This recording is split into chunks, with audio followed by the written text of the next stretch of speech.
All righty, it's 5:30, and we want to make sure that we start on time. So good afternoon, everyone. Great to see you. We'll go ahead and call our school board meeting to order, and we'll start with 1.2, Pledge of Allegiance. And today it'll be led virtually by third grade student Matthew Lara from Lancashire Elementary School. So let's welcome Matthew, and I'll stand.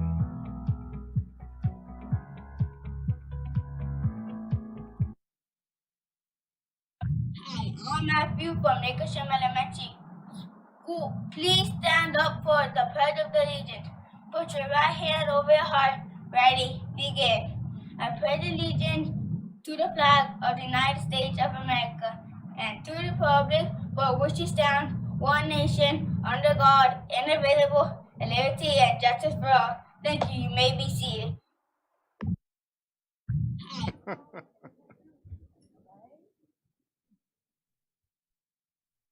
Well done, Matthew. Thank you again, and thank you, Lancashire Elementary School.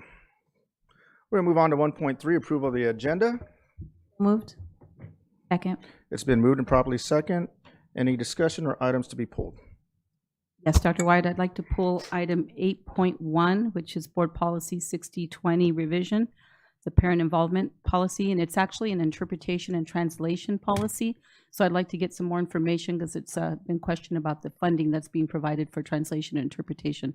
So we want to get the correct funding. I'd like to pull that to get more information. Okay, we'll be pulling 8.1 for further information. Any other items to look at, discuss, or be pulled? Okay, seeing and hearing none, let's go ahead and vote on the agenda as amended.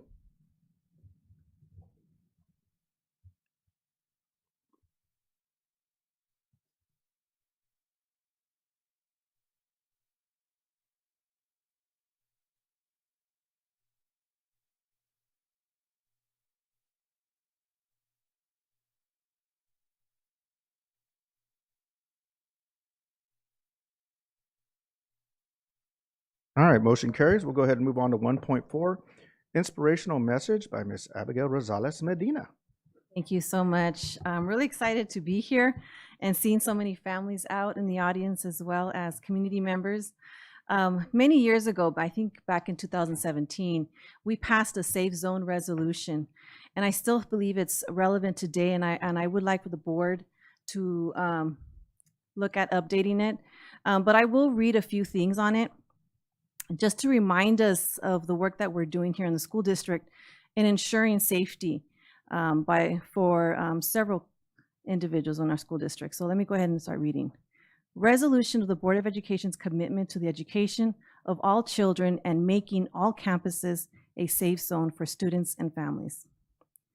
Whereas the San Bernardino City-Fied School District Board of Education is committed to the success of all students, irrespective of their immigration status, ethnicity, race, religion, sexual orientation, ability, sex and gender identity, socioeconomic status, or beliefs.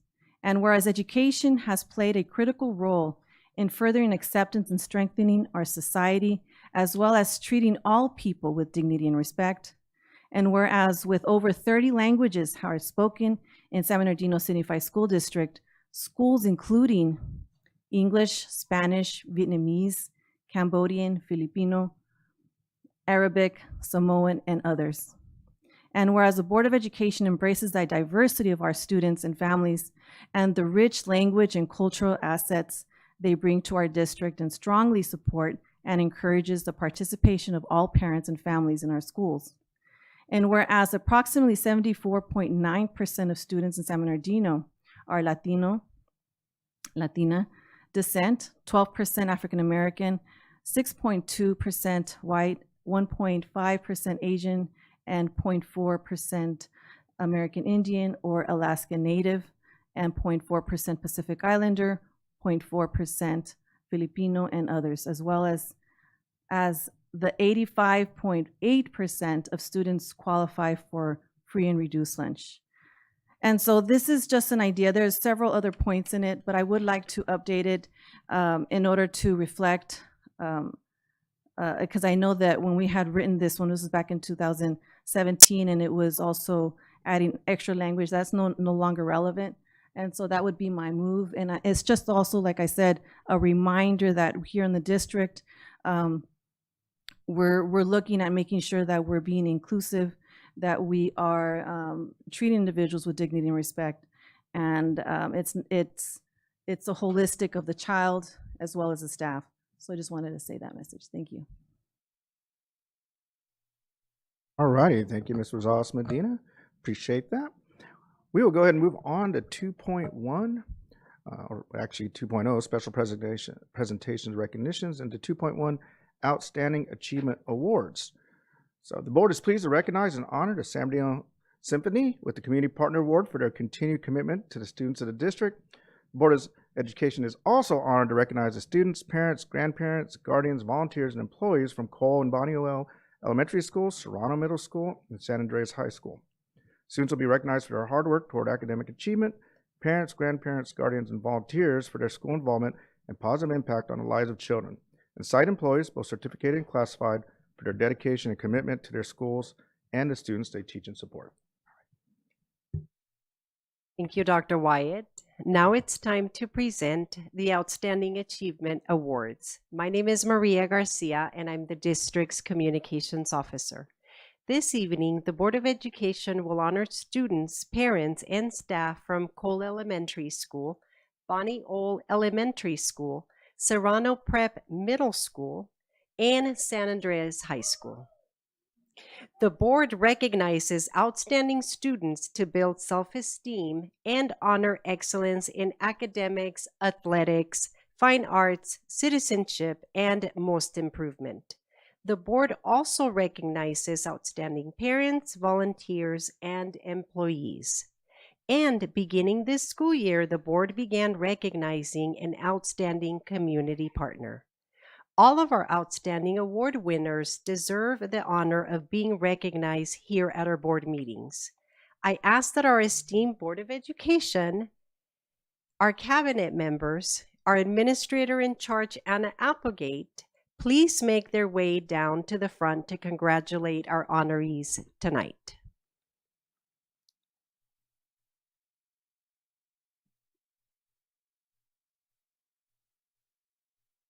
As the board and cabinet and our administrator in charge make their way down, I'd like to tell our audience that all of our school level honorees are going to receive a certificate of appreciation and certificates from County Supervisor Joe Baca Jr.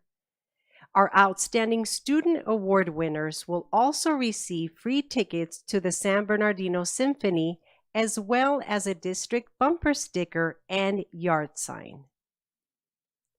Honorees, when your name is called, would you and your family please come forward to accept your award and have a photo taken with our Board of Education, our administrator in charge, Anna Applegate, and our cabinet members, and your principal. Students, please be sure to pick up your yard sign before you leave.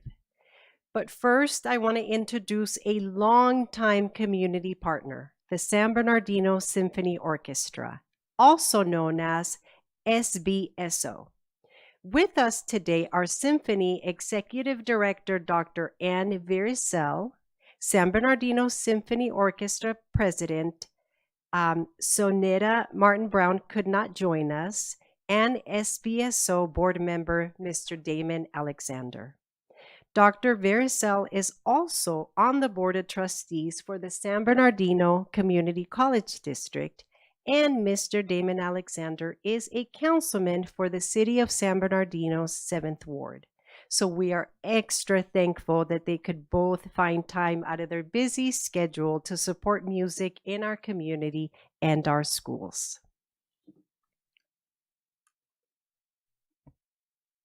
And that's a nice segue into one of the many ways that the San Bernardino Symphony supports our district.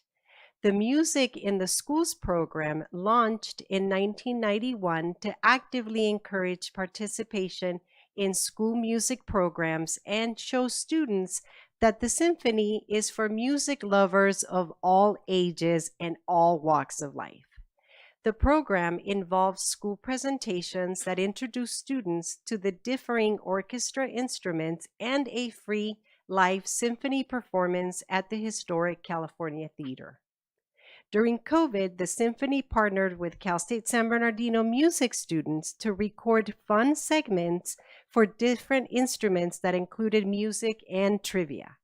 The videos were used during asynchronous instruction and are still available as a resource for teachers to use at any time. The San Bernardino Symphony Youth Wind Ensemble is one of SBSO's newer educational initiatives. The ensemble provides Inland Empire students from ages 14 to 21, most of whom are SBCUC students, a nurturing and creative environment to grow their musical talent and self-esteem, culminating in 2 live concerts per year. Ensemble members are also offered free or discounted symphony tickets. And speaking of free tickets, the Symphony also offers every one of our outstanding student award winners free tickets for their entire family to attend an upcoming symphony concert. It's a wonderful opportunity for our students and their families to visit the historic California Theater and enjoy a night of live music. For its long-standing support of the San Bernardino City Unified School District and our students, the San Bernardino Symphony is certainly worthy of the Outstanding Community Partner Award. Let's give them a round of applause.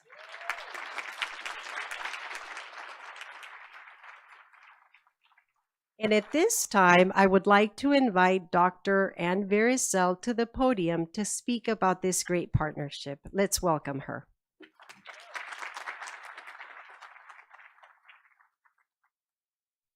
You. And on behalf of the San Bernardino Symphony Orchestra and my colleagues and I, we would like to sincerely thank the San Bernardino City Unified School District Board of Education for this recognition. At the Symphony, our mission of accessible music and music education guides everything we do. And as the region's largest nonprofit arts organization, we bear an ethical responsibility to do all we can to uplift our community through the arts. This work begins with the San Bernardino City USD students. The students that our work impacts, whether or not they ever personally pick up an instrument, will develop a more pronounced cultural literacy through attending our concerts and participating in our educational opportunities. They'll build pride of place through the recognition that they reside in a city and attend a school district that values the arts. They'll expand their worldview by experiencing multiple genres of music and learning that just as people can be different and equally beautiful, so can music. And the many who do pursue music as a career will see themselves on our stage as we have mindfully grown to be one of the most diverse professional orchestras in the nation. Just a few weeks ago in February, we hosted over 1,000 district students who sat riveted on the edge of their seats as we performed Shostakovich's Fifth Symphony. Can you imagine?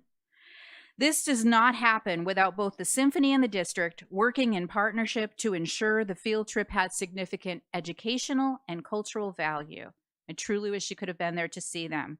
These brilliant young people represent our region's future, and we are blessed to be a part of a community that provides a caring, student-centered village to each and every one. So again, we thank you for this recognition, and we promise to continue working in close partnership with the district because we know it makes a positive difference for our students today and well into the future. Thank you very much.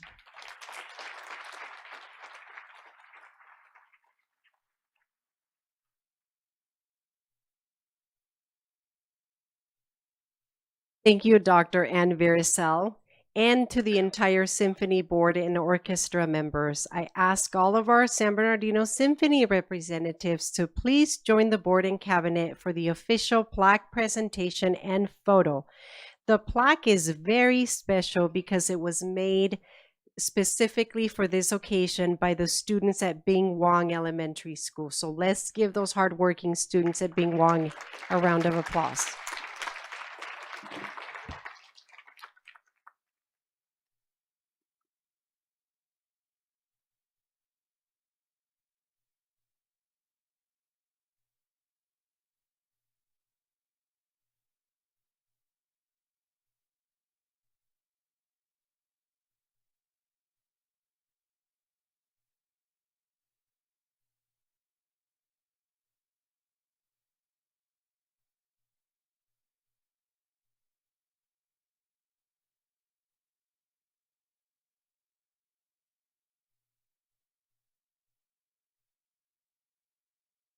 Thank you. Let's hear it one more time for our wonderful symphony partners. And now it's time for our outstanding student, parent, and employee awards.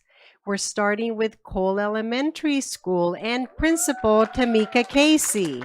Please join us at the front by walking down the ramp where you would normally see balloons. We ask our honorees to do the same when your name is called. After pictures, our honorees will exit using the opposite side. So let's start with 6th grader Maximilian Sue.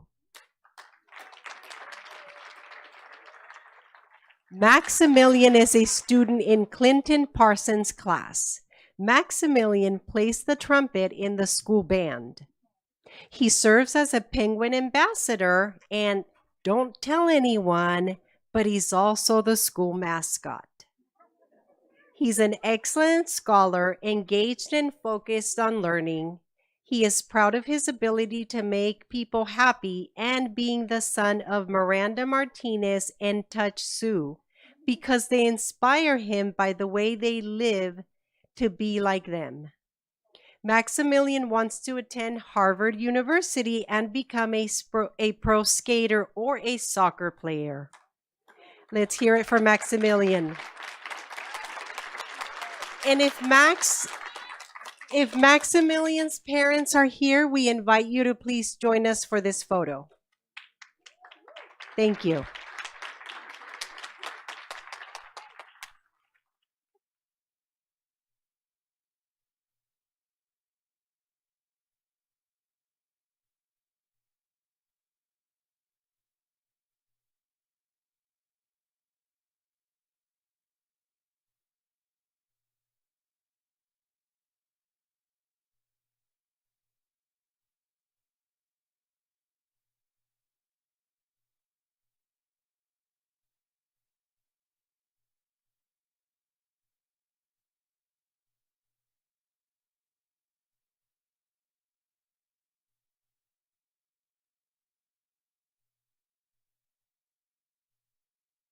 Big smile, Maximilian.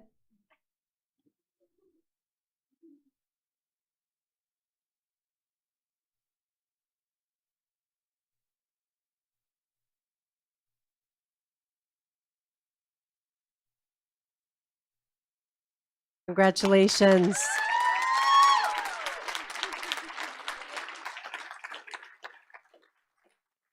Our next student is a third grader in Nicole Harris's class, Riddi Ram. Riddi has worked so hard this year, excelling in both math and reading. She writes stories that she shares with the class. She is tenacious in her pursuit for excellence and perseveres through any issues that come her way. She is a leader in her cooperative learning groups. Riddi wants to own her own hairstyling business. And thank you to Riddi's parents, Laureen Chandana and Ritsam and Ratash Ram, for raising such an amazing young lady. Let's give them a round of applause.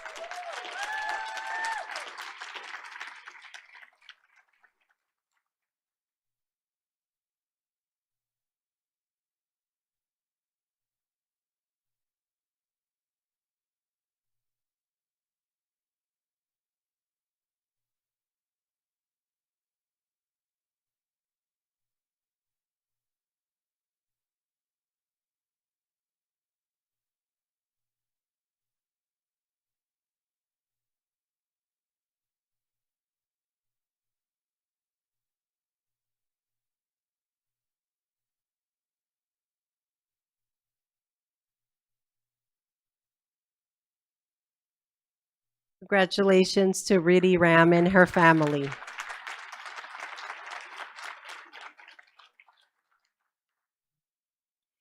Next is our Outstanding Parent Award winner, Cecilia Alcala. Cecilia is an active parent who participates in the English Learner Advisory Committee and school workshops. She attends Family Avid Night, family movie night and is one of Mrs. Casey's dance partners on Friday mornings. She speaks out in meetings, advocating not only for her son, but also for all of the scholars at Cole Elementary. Cecilia has her child, Benjamin's foremost interest at heart by being present, helpful, and actively encouraging him to do his best in school. Let's hear it one more time for Cecilia Alcala, our Outstanding Parent Award winner.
Congratulations, Cecilia and her family. And now it's time to recognize recreational aide Rosa de Leon. Rosa is our outstanding classified employee. She is an amazing member of the Cole family. She ensures that students are safe physically and emotionally. She holds all students to high expectations to be respectful, responsible, and safe. She doesn't just tell them, she shows them. She is a leader and meets with her team to ensure that Cole scholars are cared for and supervised on a daily basis. Although she has 4 children of her own, it's like she has 450 more. Let's hear it for Rosa de Leon. Rosa, if your family is here with you, we invite them to come on down.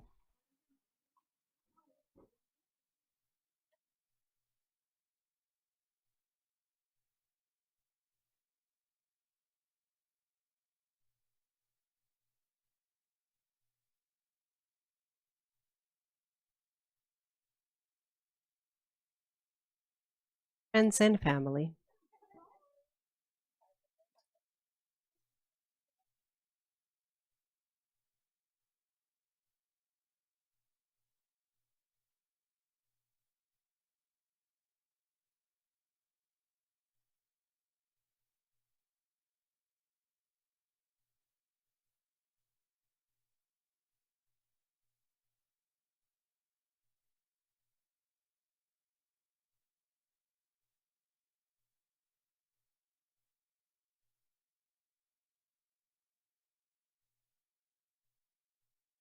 Thank you, Rosa, for making hope happen.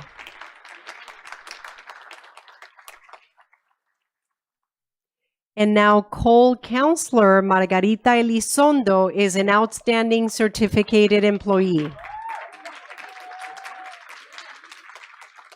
Margarita has a passion for counseling that is reflected in her work. She does an outstanding job of addressing and supporting all the needs of Cole students, parents, and staff. She is always multitasking and often very busy, but always manages to provide service with a smile and a positive attitude. It is truly a pleasure to honor and work with her. Words cannot adequately express how much Margarita means to the entire Cole Elementary team. Let's hear it for Margarita one more time.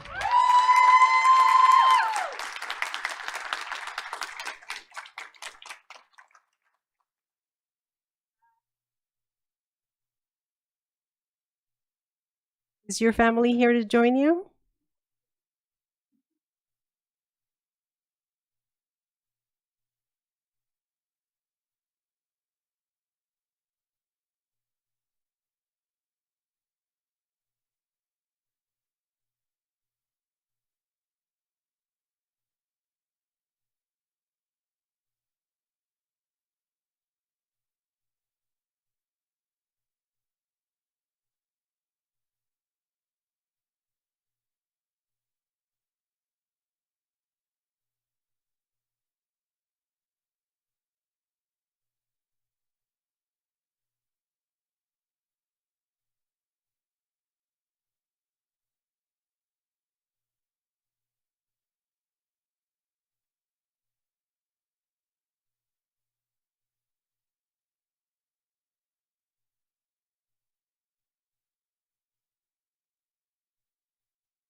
And that is all of our honorees from Cole Elementary. Let's hear it for the Penguins.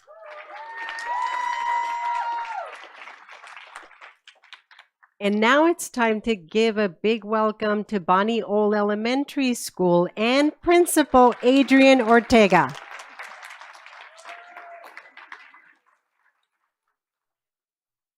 Please join me in recognizing Lori Brooke Sims, a third grader in James Tetrault's class.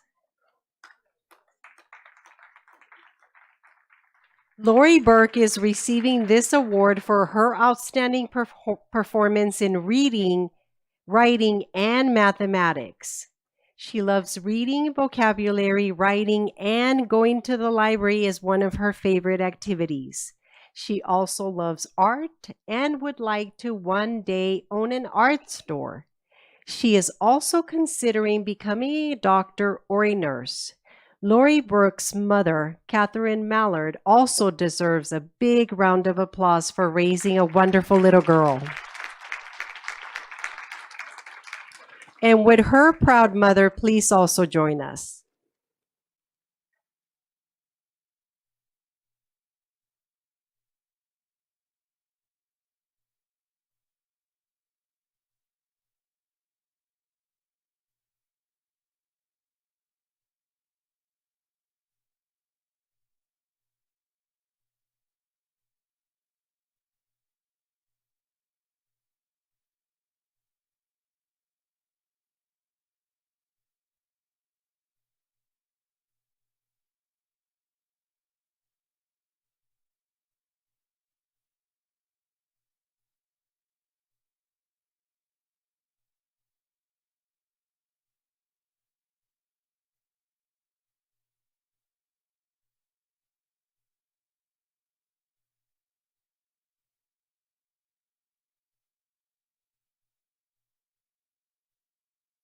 Congratulations to this amazing young lady.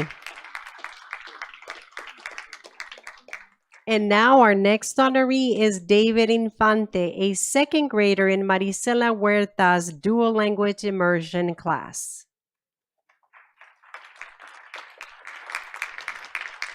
David excels in both English and Spanish literacy, as well as being an outstanding mathematician. When asked about his favorite part of school, David said he loves learning math and enjoys lunchtime because it has the longest recess. He would like to be a firefighter so he can climb a ladder, put out fires, and rescue people. I'm sure that David's parents, Christian Mana C. Infante and Luis Infante, are very proud, and we invite them to come forward.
Congratulations, David. And now we're going to welcome Outstanding Parent Award winner Alma Vasquez Morales. Alma is very active in all parent committees at Bonnie Old Elementary. From the School Site Council, English Learner Advisory Committee, and Parent-Teacher Organization, she is a big supporter of Bonnie Old. She is also a big supporter of the Dual Language Immersion Program, and she is willing to help out wherever she can. She just recently was hired by the Parent Engagement Center. Congratulations to one of our newest employees.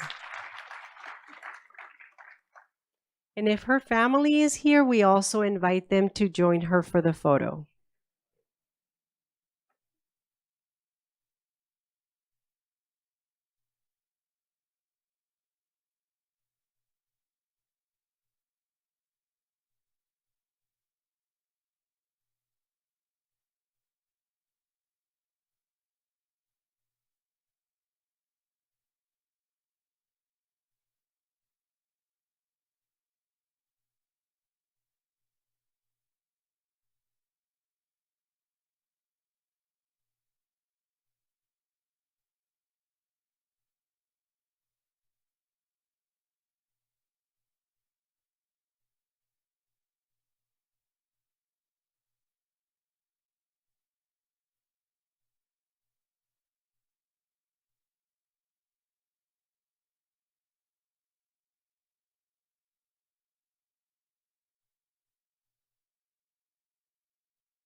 Thank you, Alma, for making hope happen.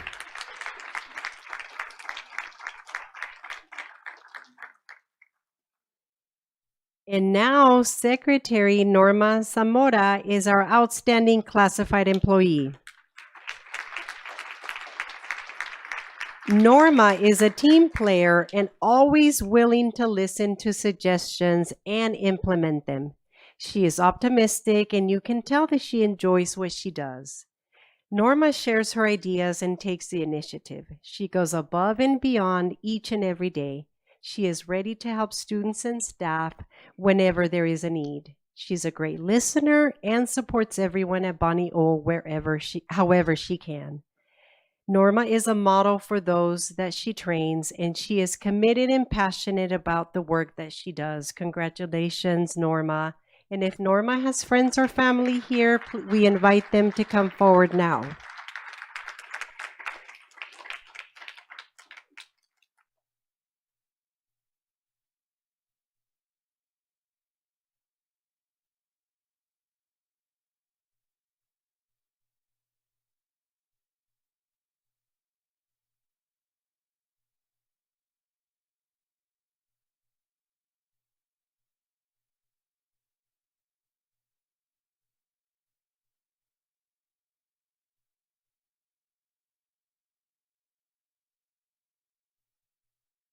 Thank you, Norma, for your service.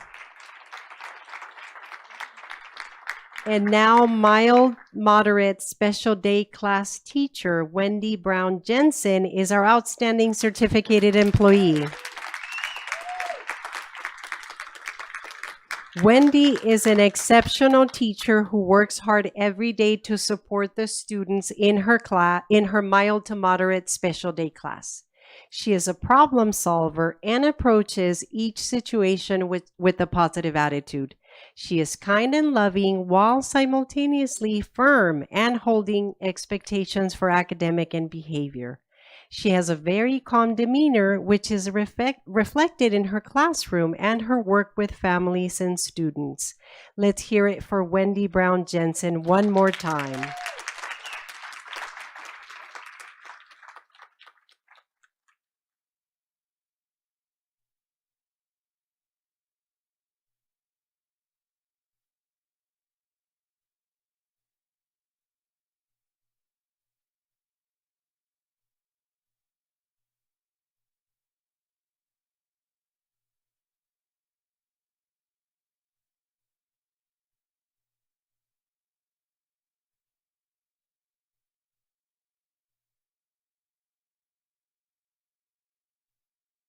Please join me in another round of applause for all the Bonnie O Bulldogs.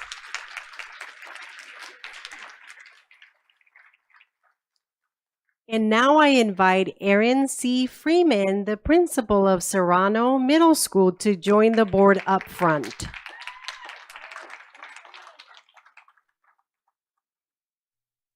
Congratulations to 8th grader Christopher Rendon. When Chris was nominated by teacher Monica Betancourt,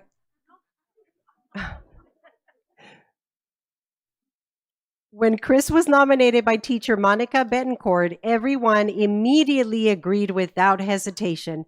Not only has Chris made leaps academically and acted as a peer expert, he is truly an amazing young man.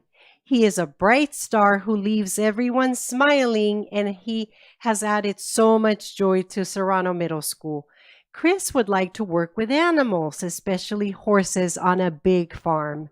I'm sure that his parents, Noe de Jesus Rendon and Viviana Cruz, are very proud, and we invite them to please come forward.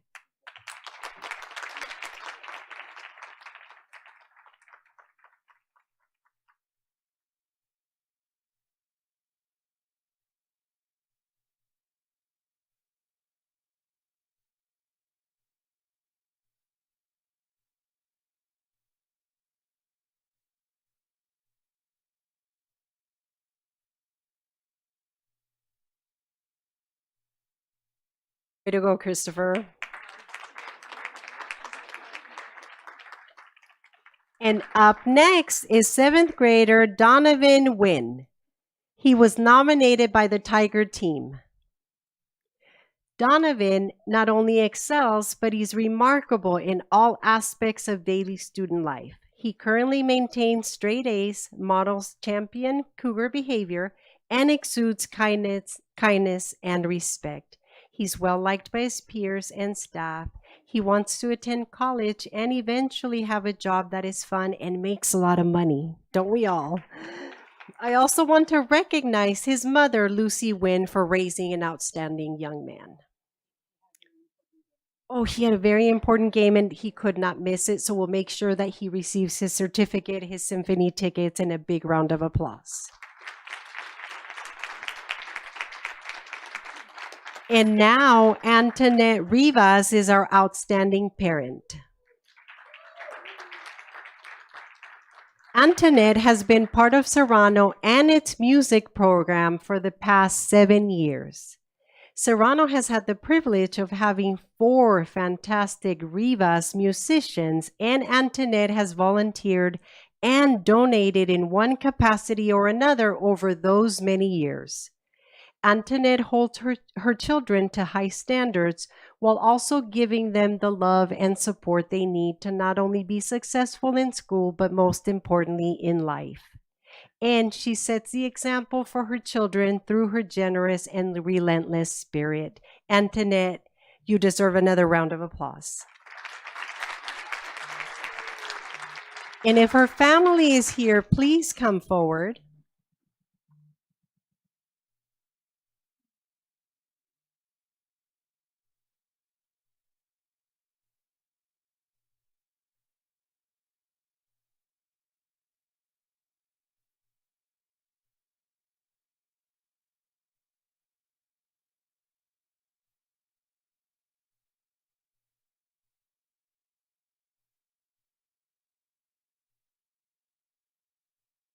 Congratulations to Antoinette Rivas. And now attendance technician Diane Witten is our next honoree. Okay, we're going to go ahead and read her write-up even though she may not be here. She's a true asset to the Serrano office team and the school as a whole. She pitches in wherever and with whatever needs to be done without complaining or expecting anything in return. She has built positive relationships with all of Serrano's educational partners, which is evident by her daily interactions and positive passion. On many occasions, Serrano and district staff have remarked on Diane's kindness, her warmth, and the high standards with which she executes her job responsibilities every day. Let's hear it for Diane. And now, Kelly O'Grady is our outstanding certificated employee. Kelly is a 7th grade history teacher and a team leader. She provides targeted guidance, encouragement, support, and interventions to students so they see and feel their small successes, which is the very necessary hard work that most often equals positive long-term behavioral and academic change. Kelly has the beautiful balance of holding students accountable, celebrating successes, and having lots of fun. Kelly is a cherished asset to the Serrano community. Congratulations to Kelly and everyone at Serrano honored tonight.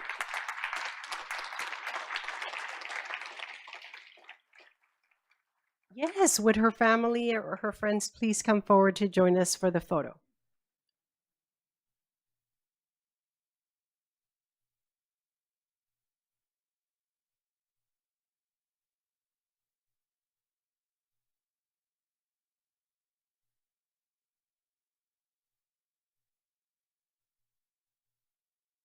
So Kelly's being joined by her family, both former, now retired district employees.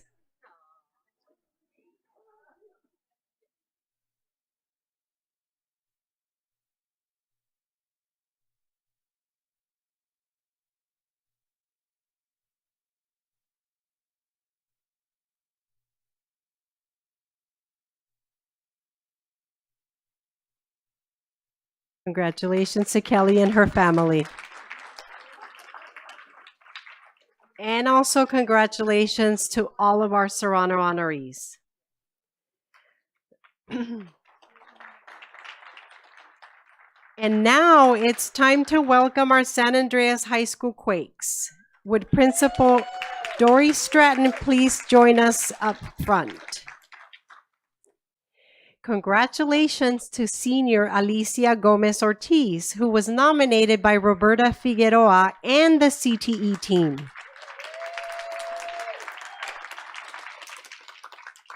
Alicia is an excellent student and she has earned A's in almost every class at San Andreas High School. She is the co-president of the Career Club and helps to run various career events on campus. She is dedicated and extremely reliable. Alicia is working to be a health science pathway completer and hopes to pursue a career in healthcare and behavioral science. Her parents, Macrina Ortiz and Silvestre Gomez, must be so proud, and they're already up front here to celebrate.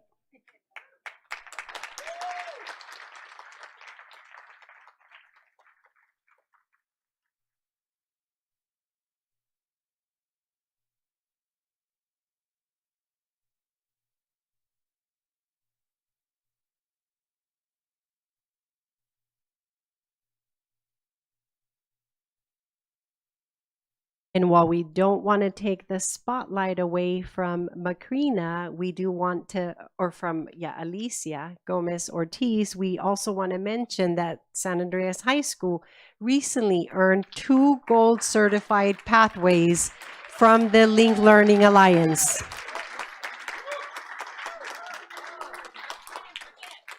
Congratulations to Alicia. And now will outstanding student and senior Tawan Rangaroon join us. Tawan was nominated by Jade Smith and the CTE business team. Tawan receives good grades and volunteers for extracurricular activities.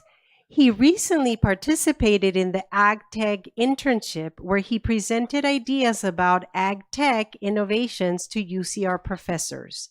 Tawan has many career options because he is a CTE business pathway completer and plans to become an electrician apprentice after graduation.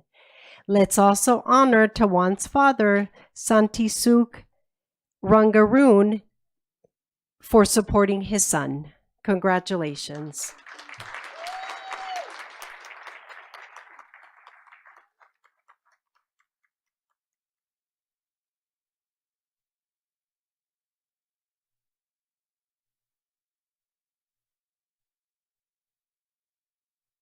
Of someone making their way down for a photo.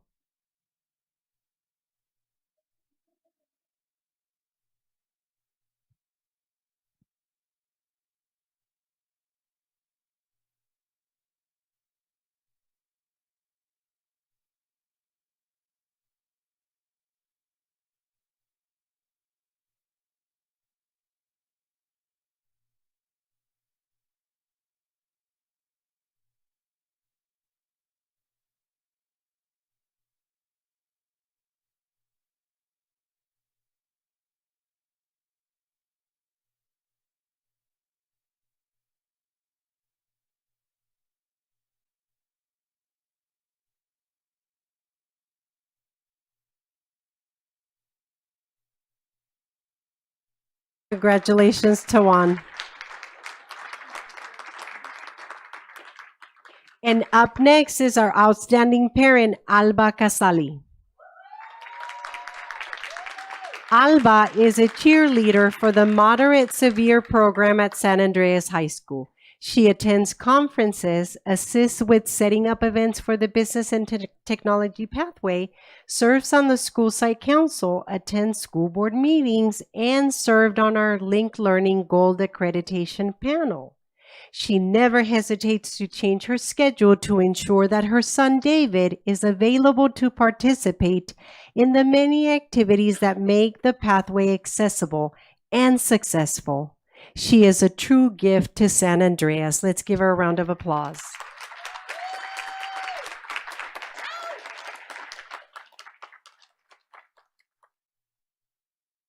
Do we have anyone else who wants to join Alba?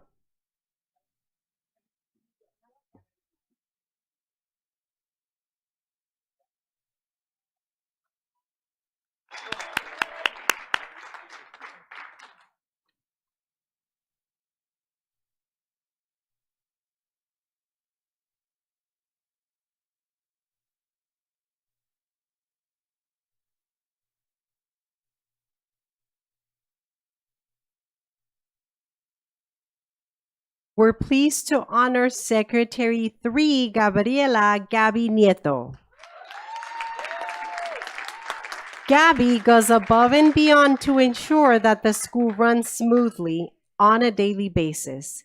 Gabi is part of the leadership team and helps to build a positive culture among the school staff. She always ensures that teachers have coverage to attend trainings, committee meetings, and collaboration time. Gabi has a very strong work ethic. She always follows through and checks back in with staff to ensure that the job is not just completed, but is done with true fidelity. Let's hear it for Gabi Nieto.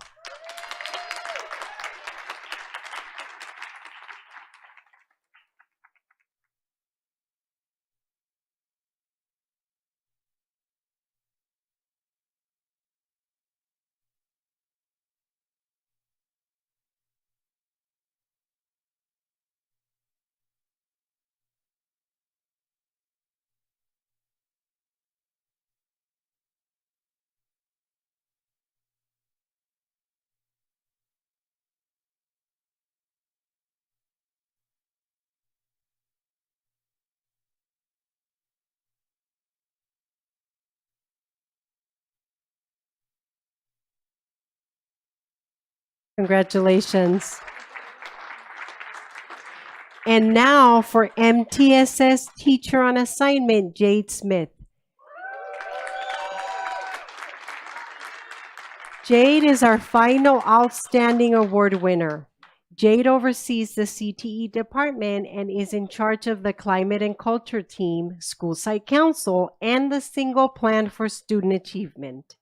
She has helped build our business pathway and has driven our school to PBIS Gold. She leads our Saturday school and summer school programs. Her drive, determination, and work ethic is truly contagious. Everyone wants to be on Jade's team because they know that she gets stuff done. Congratulations, Jade Smith.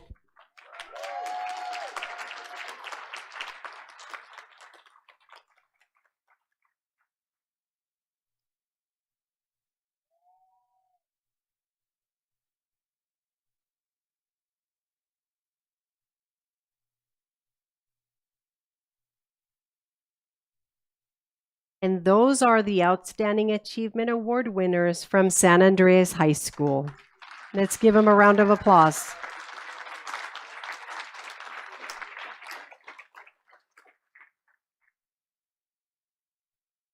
Thank you to all of our honorees for making hope happen in the San Bernardino City Unified School District.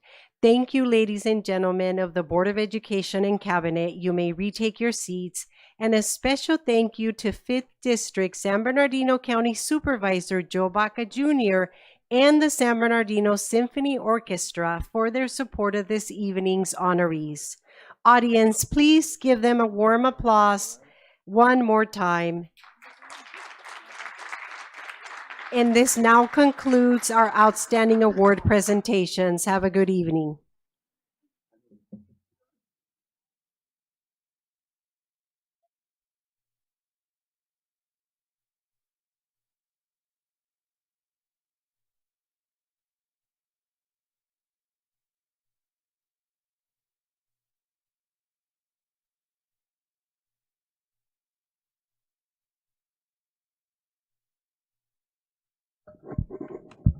All righty, folks, and congratulations again to all our amazing students, staff, our parents, and definitely all our families out there. Job well done. Definitely proud of all of you. We're going to move on to 2.2, resolution in recognition of Cesar Chavez, and it'll be read by Ms. Marion Aviles Grande. Thank you, Dr. Wyatt. Whereas Cesar E. Chavez, I should say Cesar E. Chavez, was a heroic figure of the 20th century who inspired millions into action for economic justice, civil rights, and political empowerment. And whereas the son of migrant farm workers, Cesar E. Chavez learned about the oppression of field laborers firsthand and founded the United Farm Workers of America in 1962 to help educate his fellow farm workers to understand their rights to a safe workplace and a just wage. And whereas Cesar E. Chavez developed and adhered to principles of nonviolence in his crusade for peace and justice after studying civic action and the works of Gandhi and Dr. Martin Luther King Jr. And whereas Cesar E. Chavez and his followers dedicated themselves to the education of migrant workers and their children through the establishment of better schools, fighting to empower farm workers through voter registration and teaching community members how to organize themselves to effectively represent their interests with government, school, and financial institutions. And whereas the Board of Education recognized the contributions made by Cesar E. Chavez and named a middle school in honor of this great man. Therefore, be it resolved, the Board of Education of the San Bernardino City Unified School District hereby recognizes the many contributions and accomplishments of Cesar E. Chavez and encourages all district schools to conduct appropriate activities in observation of his birthday on March 31st. Moved. Second. Been moved and properly second. Let's go ahead and vote.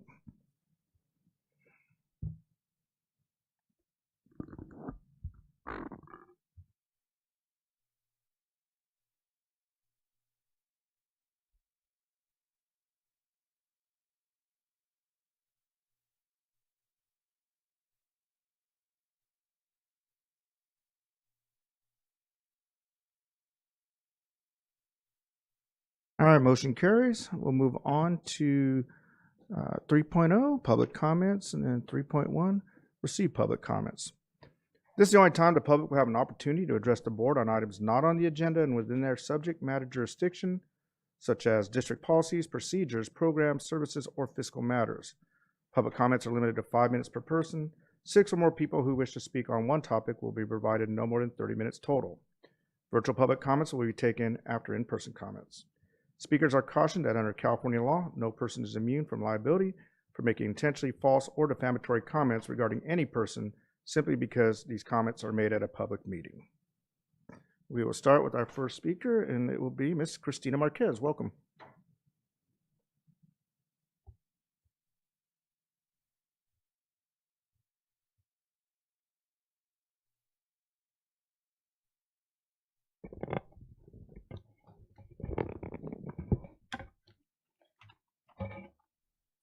Good evening, President Wyatt, Vice President Tillman, board members, and cabinet. I am Cristina M. Marquez, and I'm a teacher in this district. I teach at Fairfax Elementary School, which is probably the smallest school in the district, and I teach 5th grade. My comments tonight are about the Learning Center. I'm very happy to say that our Learning Center is finally up and running, and I'm so happy that I have 2 very competent tutors that are working with my students, the upper grade. Their names are Dean Botorf and Terrence Hewitt, and they've done a marvelous job when they come to pick up my students. My students are always ready to go and learn something new. Unfortunately, we have a slight problem. Whenever we have a shortage of subs, which we do, guest teachers, these 2 gentlemen are all often pulled out of the Learning Center to cover a class because teachers are in an MTSS, an IEP, having data talks, or they may be the ELF, or they're in on a meeting for PLC coaching, common assessments. They have conferences that they go to, in-services that we need to attend, off-campus trainings. And there are many times that, unfortunately, we don't have enough guest teachers employed in this district to cover those classes so that they're not pulled out. On top of that, we also have the teachers, sometimes they're out with illness, jury duty, and we're a favorite of the court system because we get paid. People are off for personal necessity, catastrophic leave, bereavement, and then the most current one, they got snowed in up at the top of the mountain. I'm here today to ask that you consider finding a way to entice more guest teachers to work within this district, whether it's a stipend, addition, or benefits of some kind, something to get quality guest teachers here in our district. Teachers that can hold their own in a classroom and not at the end of the day say, oh, I can't do this. I'd rather go to another, I also sub over at this city or that city. So we need to get quality guest teachers to come in so that we can continue with going to our MTSS meetings, which are important, or the IEP meetings, which are also important. Many things that we do through the district of training, there was even times when we've gone out for trainings and then got called back because there was no sub to go into our classroom.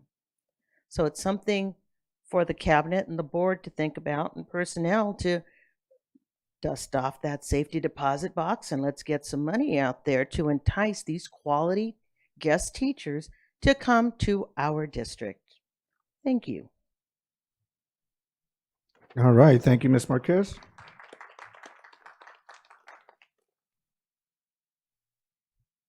All righty. Our next public speaker is Keisha Van. Come on up.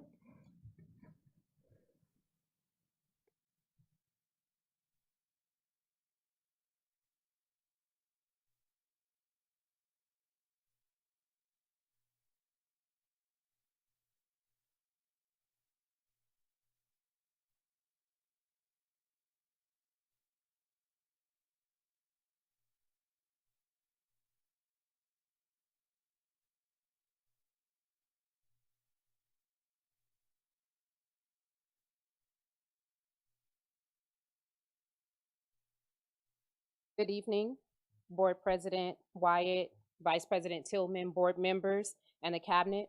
My name is Keisha Van, and I am the administrator of Young Women's Empowerment Foundation. We are a social, emotional, academic enrichment and positive behavior interruption program. We did service Pacific High School, San Gregorio High School, De Vallejo Middle School, and Cajon High School. An overview of the scope of work that we've done is student education, willing your future through education, bullying, cultural awareness, student advocacy, mental health and wellness education, life skills, studying techniques, budgeting, time management, job readiness, and the list goes on. Some of you may have known about the program because it's been in existence for over 17 years now. Tonight, I am here with some of the girls that were in the program to share the disappointment on behalf of these young women here tonight, because they have been flooding my phone, calling me, emailing me, and after they found out that there would no longer be a weekly program and that they would not be able to graduate from the program as many of their peers did, which included opportunities such as receiving service sashes, senior kits, celebrations, and scholarships based on the decision that was made. Some of the events that we did throughout the years were included but not limited to visits to San Bernardino Valley College, an enrollment pipeline that provides direct access to the president. We've done prepared crafts and adopted senior citizen centers. We've attended schools across the nation. Well, some of the girls have graduated and extended their education to schools across the nation at HBCUs, Cal States, and at Valley College as well. We've had conferences such as Human Trafficking, My Sister's Keeper, Sexual Assault Awareness, and College Preparedness. We teach them life skills, culinary arts. We've had book clubs, medical paths, self-care, the Divine Nine Access. We sponsored trips at no cost to the girls to the museum, to the Museum of Illusions in Hollywood, the Walk of Fame. We've gone to the Raceway. We've done cultural movies. We've gone to the golf club.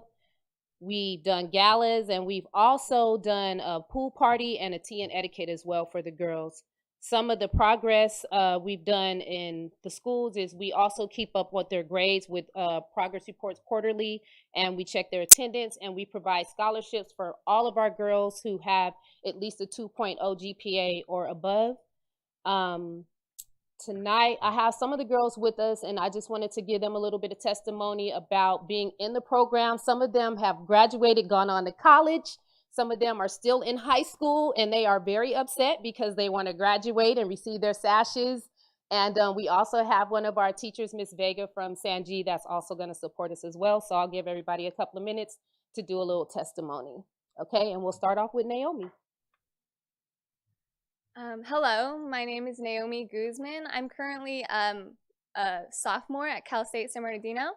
I was in the program for 2 years, and just going along with what she was saying, you know, it's not just about the life skills, but what really stuck out to me was that it was a way to teach you how to decompress, because we know that there's a lot of things, you know, going on that stress us out, school, and I think it's important to be able to deal with those things. That way you can continue to be successful, because you have to be able to do it, right? But you also have to be able to take that break and then be able to move forward. So I think it was just a way to teach us that, you know, it's okay to have fun, but you also have to have your priorities in order. And I think that helps us, you know, be more successful together.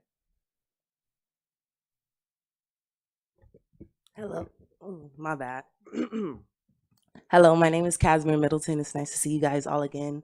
I was in the program in 2019, my senior year, and I did graduate, and I was awarded the scholarship as well. I would say the program, just as far as like the knowledge, it was just a time where you could just decompress and just go in there and just have like girls' time, be able to just reflect on all the current events, how we were feeling, just little team building activities. So it was just a good program just to have inside the school, just because you don't really have that in like some of the other clubs where it's just women and just being able to break down and build each other back up. And I feel like the program really is needed. And thank you. Welcome back. Good to see you. Thank you. It's good to see you as well. And by the way, she's a former student board member. Yes, for I was a district. former student board member as well. Yes. So I sat with you guys. Yes. Good evening, everyone. My name is Tanya Guzman. I think that it's really important that we have this club because it really brings a really good support group. It was really nice getting to meet with like-minded young ladies. That way we can all improve together. And it wasn't like my sister mentioned previously, it's not just about academics, but we also learn things in life as well. And we were able to take those as we grow. I graduated class of 2022, and I've been able to maintain contact with other of my fellow club members, and I was able to graduate with a sash, and we got a lot of cool things, and they also offer the scholarships. And so it just provides a really good foundation for us to continue in our academic endeavors and life as well. Thank you. Good evening. My name is Aliana, and I want to say that YW was important because it was a program for females that helped us and stuff, and we always had special guests that would just give us advice and stuff, and then like it was just a good program for females, and it was a self-empowerment, and it helped us with independency, and it helped us with a lot, like we could do a lot of stuff. Sorry. She's being shy, but Aliana is actually one of our graduates too, and she is a braider. She has her own business, and she does hair for a living now. So, congratulations. Good evening. My name is Ajane Daniels, and I've been in this program since I was 11 years old. I came out here when I was 10. I'm from Dallas, Texas, and things are run way different out here than Texas. So coming out here was a big difference. And you have a lot of freedom in Texas. I came out here and I was like, oh no, we on lockdown. But I came and I became this woman because of her.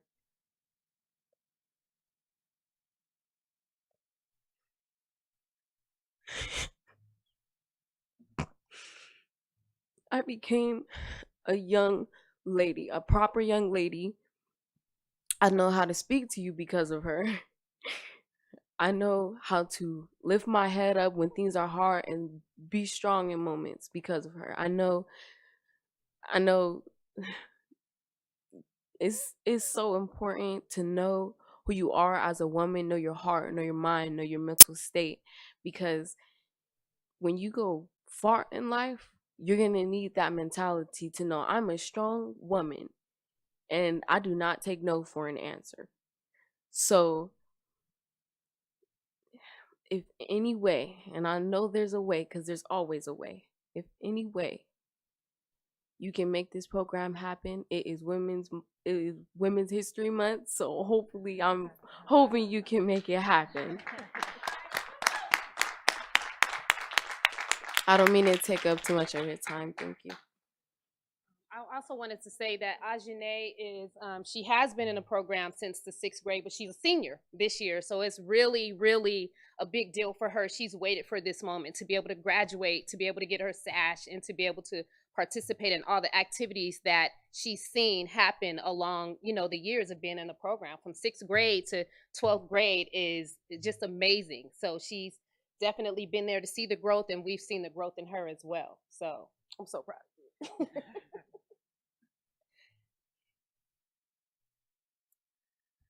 Good evening. My name is Nicole Vega. I'm a program specialist at San Gregorio High School, and I come here in support of young women's empowerment because I've borne witness of the 5 years that I've been at San G, the difference they make in the lives of the young women who pass through my program as well. And so we share some students in common, and so this past year has been different because the students who formerly had lunchtime, or sometimes they would do extracurricular activities with young women's empowerment, didn't have access to that this year. And so I know there's a piece that's missing for them. And so when in the past, when they would share the things that they did, and I would go into their classroom at times, I would see and hear about the guest speakers, the bonding that they did, the navigating of personal challenges that they went through.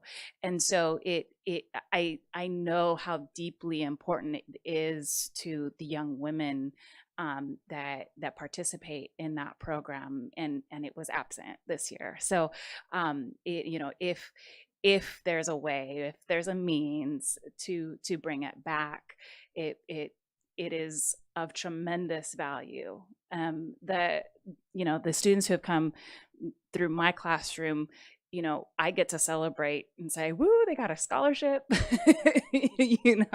which adds to my data. I'm like, hey, but I just know that Miss Keisha is a true, and, like, mentorship is in her heart. It's not just the times that she's on campus. It is, beyond the school day and beyond graduation, as Casimir's here to testify. It goes years beyond, and has a true impact for our community. Thank you. Hi, my name is Simone, and I'm a facilitator with Young Women's Empowerment, and I just want to speak on the program as far as just the connections that I'm able to make with the girls that I work with, and just the time that we get to share, and you just meet all different kind of girls, and they get to kind of, like the girls were saying, like decompress and just talk to me about stuff that they might not be able to talk to other adults or feel comfortable. So it's just like a place that we can come and just all support each other. So I definitely think that it's important to have Young Women's Empowerment in the schools, and I've probably been doing it for like maybe the last 5 years, and it's also had an impact on me because I really enjoy working with them and coming to see them if they want to join again. So I definitely think that it's something that we should have back in the schools.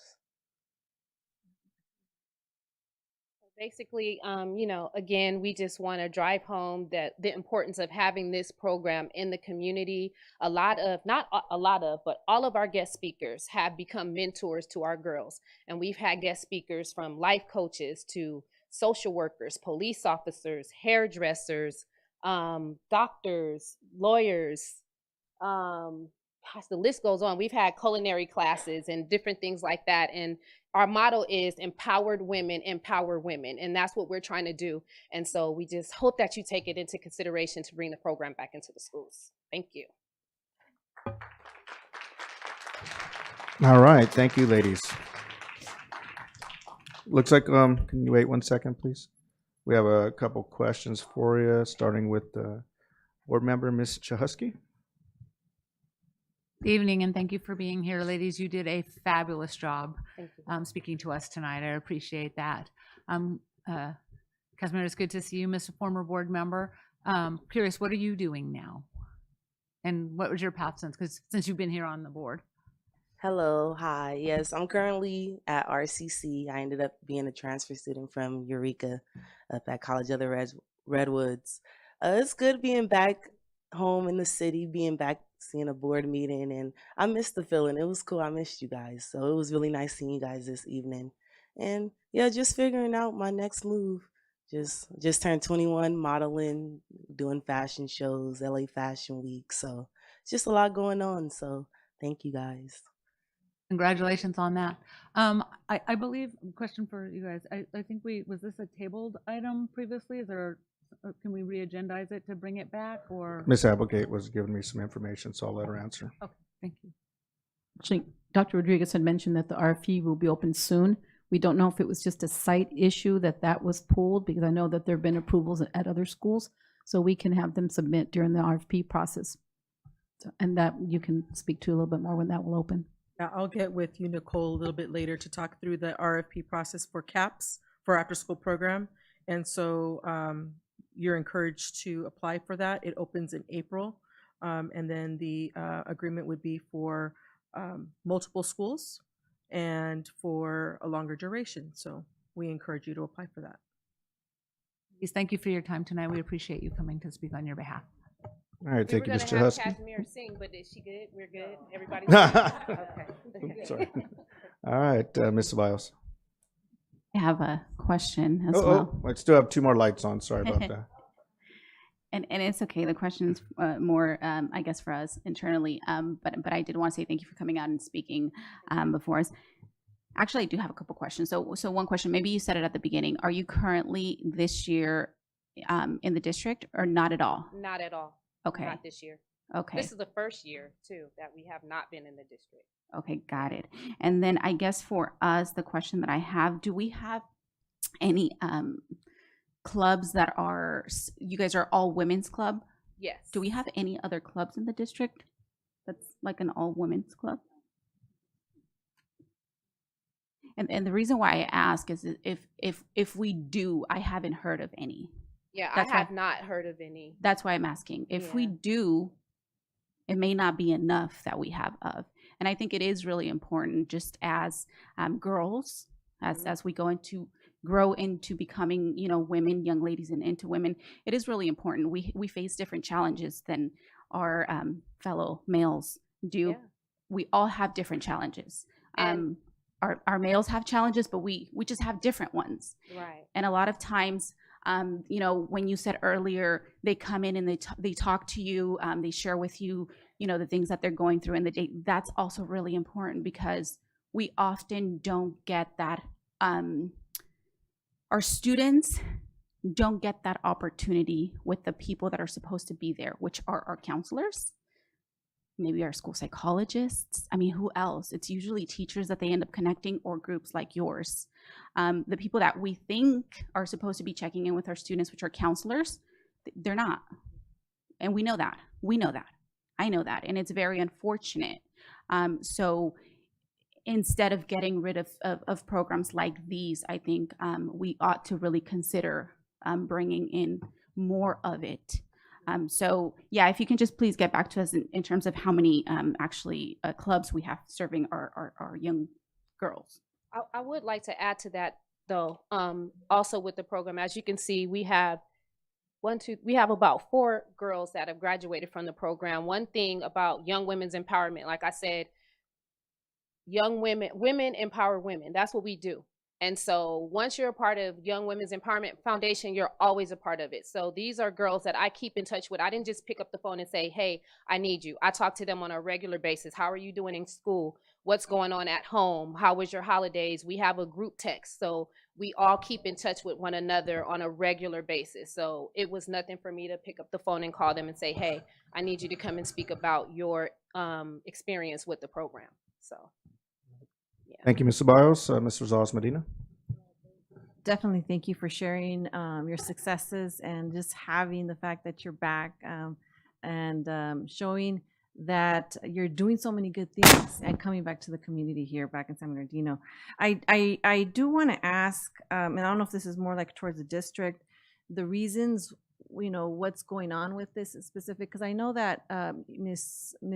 Shahusky mentioned to have like a board discussion. We don't necessarily need to have a board discussion because we have so many programs out there, but I would like to get maybe an update in bringing that to the board and finding out what are the reasons, or maybe it's just the application process didn't come out or so forth. That way I have a little bit more of insight. And I know one of the students mentioned Adventist. I wasn't sure, maybe that's what I heard it correctly. So then is religion and faith practice within the is that part of the curriculum? No, it's not a part of the curriculum. Oh, okay. Yeah. Just checking with that. Okay, perfect. Thank you. Thank you, Ms. Rosales Medina. Ms. Alexander. I wanted to first congratulate all of you for just coming up here and sharing your story. Just wanted to ask the board, though, for clarification, how long has it been since Young Women's Empowerment has been active versus the break? Because I did hear Ajane say that she's graduating this year. So I was just wondering, can we take that into consideration in terms of the request? Absolutely. We are familiar with this program. It's been in our schools. I submitted some information to Mrs. Applegate and to so that she can respond further if she needs to. But we encourage this program. I'll call you tomorrow, Mrs. Vega. It would be me. And you. Yeah. So we'll get into contact, and then I already sent you an email so that we can get moving on it. Okay. All righty. Thank you, Ms. Alexander. Vice President Tillman. The young lady does here. What is your name again? Ayana, what's your last name? Crawford? Yeah, I think my daughter was your teacher. She told me, she sent me a text. That's my girl. She was my class. Uh, but just really, the program didn't move forward and was tabled because at the time, Dr. Rogers was a board member, and it was during the election that someone questioned whether or not it was a conflict of interest. The question is totally gone away now because Dr. Rogers is no longer a board member, so I don't see a problem with bringing it back because at the time it was tabled as a technicality, so we could re-agendize it. Thank you very much. Thank you, Vice President Tillman. Ms. Ceballos, one more, and then we'll move on. So really quickly, Ms. Alexander brought an excellent point, and I know you guys are all going to look into it, but what is it that, I'm sorry, remind me of your name? Me? Ajane. What is it that she would be missing out on because the program this year is no longer, you know, part of us? Is it just like the satchel? Is it like, what is it exactly? It's actually more than that. It's kind of, if you think about it, it's kind of like a family.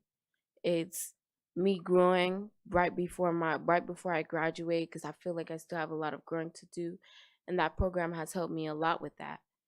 And it's not just about growing too. It's also about, you know, my scholarships, the scholarship that everyone else has been getting, and I wanted to get that too. I merge for success. I run for it. So any opportunity that I ever have, I'm going to always take. And this is a great opportunity that has been presented to me, and it's a lot that I just be missing out on, and also be just becoming a woman, getting more opportunities too, because this program does offer a lot of opportunities and connections. So I guess the reason why I'm asking the question is because would there be something that we can offer her in terms of, like I said, maybe order her the satchel or whatever it is that she would have gotten. I don't know what that all is, but that way she doesn't, because I mean she's been in the program since you said sixth grade? Yes. And it's a bummer, you know. So if we can, it's just something that I'm throwing out there. Thank you.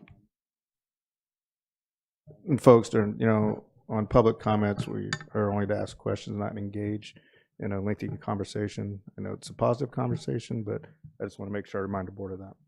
Mr. Husky. My question is it possible to agendize this for the next board meeting, or do they have to go through the RFP process again, since it was a tabled motion? They have to go through the RFP process. It was a tabled motion from this school year, so can't we bring it off the table and re-vote on it? Because it wasn't voted down, it was tabled. I believe there's also a legal opinion, so that's why I don't want to say too many comments, but I know there was. Yeah. I haven't received an update, and right. I think so that's why again, that's why we're not supposed to have conversation right now. So my question is can we have it agendized so we can do all of that we need to do, that we might need to do to bring it back? I'll have to talk with executive cabinet on that one. All righty. Thank you, everyone. Appreciate that. Right. All right. Our next public speaker will be Barbara Pasicek. Welcome.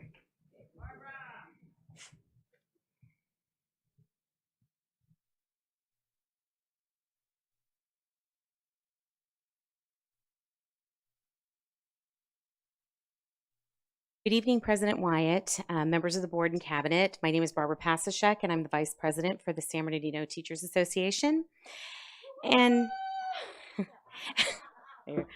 as educators, we understand the significant impact that the recent blizzard conditions in the surrounding mountain communities are having on the mental and emotional well-being of our colleagues. The stress and anxiety of not knowing when or how they will be able to return or leave home or access basic necessities is overwhelming. We are pleased that the district and SBTA are collaborating to focus on the well-being of our colleagues and their families in the recovery efforts, and will continue to work with the appropriate agencies and organizations to ensure that our colleagues in these affected areas are not forgotten and that they receive the necessary support and assistance to recover from this catastrophe. As a union, we stand in solidarity with our colleagues and will do everything in our power to support them during this challenging time. We appreciate the opportunity to address the board and cabinet on this critical issue and hope that together we can work towards a swift and effective recovery for all those affected. Thank you. Have a good evening. Thank you, Ms. Posacek. All right, next public speaker will be Phil Ugalde. Welcome.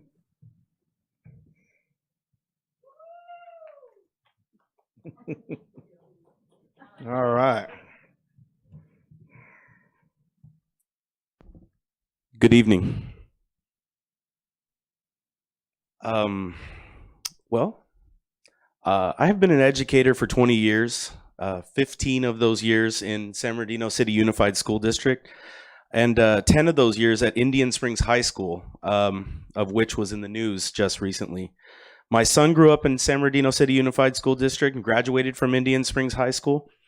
And I can say with assurance that I know the climate at Indian Springs High School and have the ability to speak on that climate. Regretfully, I am here today to shed light on an ongoing problem at Indian Springs High School, being a former teacher from that school. Indian Springs has been in the news lately for the response to a peaceful student-led protest surrounding the actions of a teacher on that campus. From what I can gather from the several students and parents that have reached out to me, the protest was the effect of years of top-down neglect and apathy towards brutal tactics employed by campus security, and namely a vice principal on that campus, Mr. Rosario. From evidence that I will present, that I would like to present, and I'm glad you don't let me show videos since we have children in the audience, that it might be disturbing to see how students are treated on this campus. But the evidence that I would like to present, and this is video evidence, the tactics employed when breaking up fights at Indian Springs High School and dealing with non-compliant students is accepted either by site staff and subsequently San Bernardino City Unified School District, or it is the situation that we have a rogue vice principal, Mr. Rosario, that has taken it upon himself to brutalize children, and an apathetic and incompetent administrator that has failed to attend to an ongoing and growing problem of brutality. I alerted you, Dr. Wyatt, the San Bernardino City Unified School District Board. You CC'd Mrs. Applegate and Dr. Funches. I sent that video to you back in December when when I would say the first video recorded incident happened. You did reply to me that it would be investigated. In the video that I showed you, you can see Mr. Rosario grabbing a student from behind, grabbing him by the neck, forcefully using his body weight to throw the student to the ground. Once on the ground, Mr. Rosario then puts his body weight on the student, pulls the student's head back while having the student in a chokehold. Is this San Bernardino City Unified School District training? How many of you parents in the audience would permit an adult to do that to your child? And unfortunately, here we are, 3 months later, looking at the same type of video footage of antagonizing students and employing brutal tactics. In the video that was on the news, the same video that was all over KTLA and even on the BBC, Mr. Rosario pulls a child while in a headlock, arm around his neck, before security employs pepper spray on the crowd. Is this treatment of a child acceptable? Is this SBCUSD protocol for dealing with students? How many of you parents in the audience would accept an adult grabbing your child around the neck and pulling them by their head? The students have had enough of this treatment. The teachers are too afraid of retaliation to speak up. I no longer work in this district, so I'm not afraid of retaliation. I work in another district now, and I have seen all of this firsthand. Board members, members of the cabinet, please do the right thing and protect our children from this man. Thank you.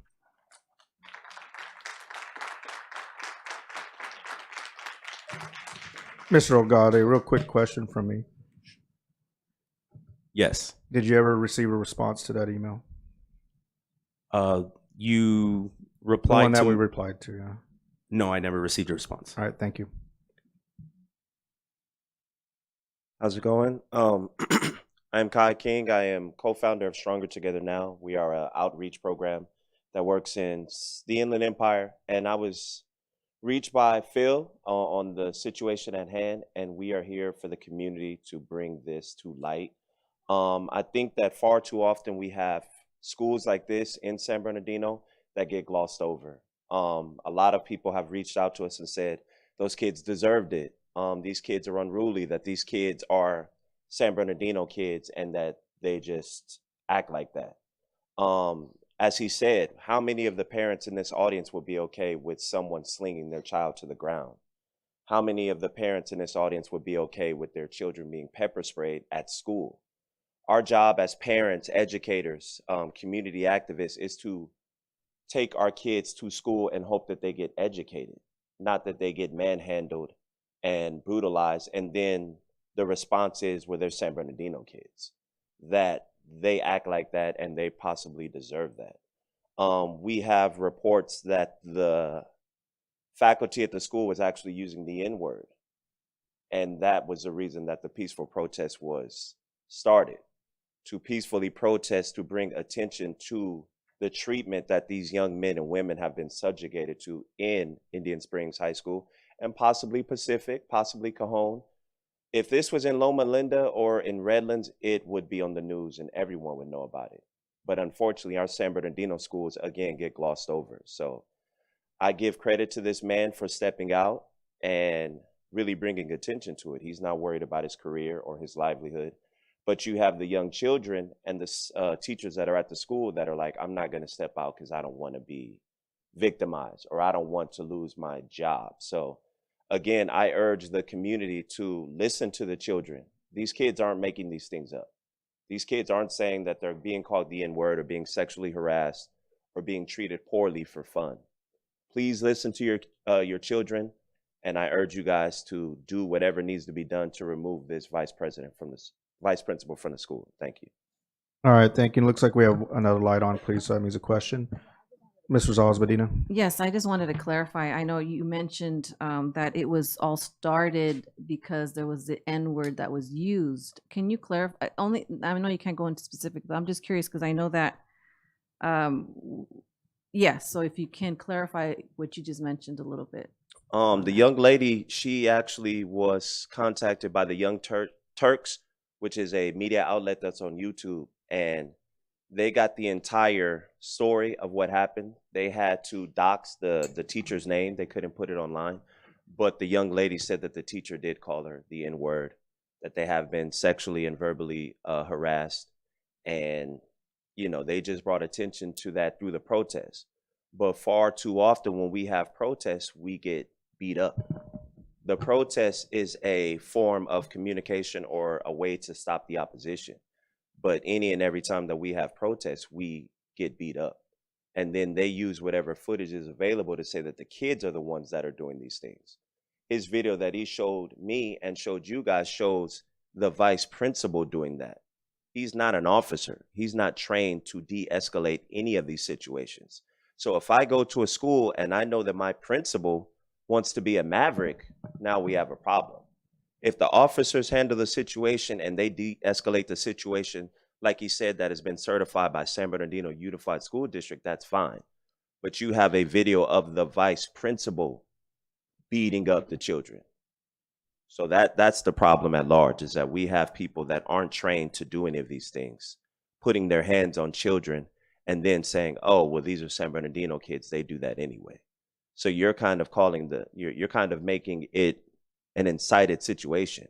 You know what these kids are going to do. They're from the streets. They're from situations that are a little more dire and a little more difficult versus, you know, Redlands or Rancho or things of that nature.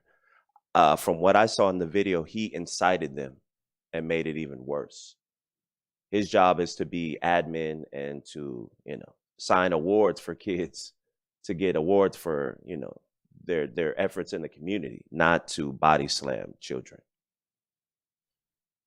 All righty, thank you very much. Our next public comment speaker will be Keisha McGee. Welcome, Ms. McGee.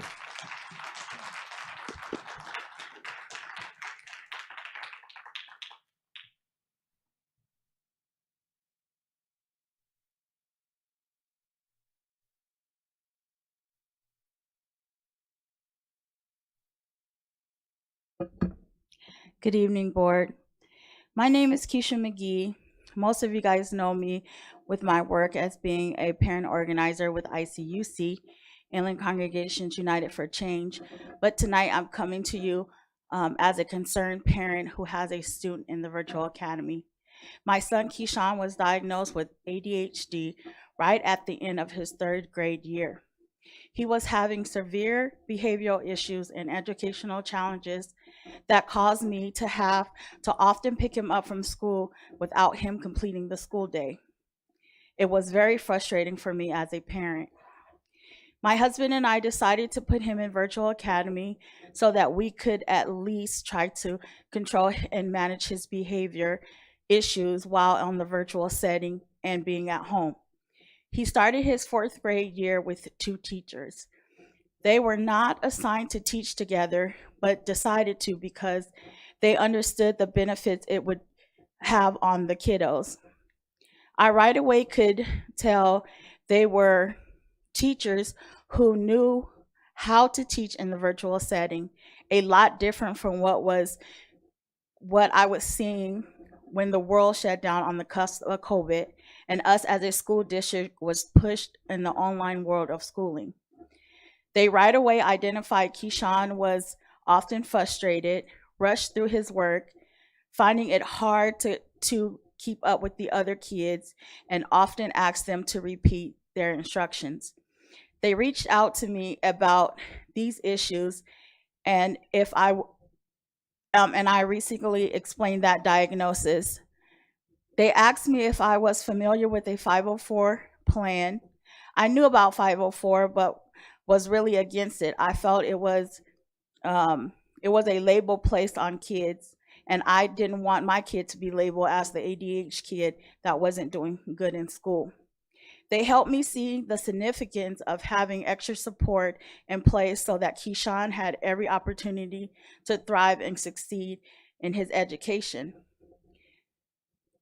And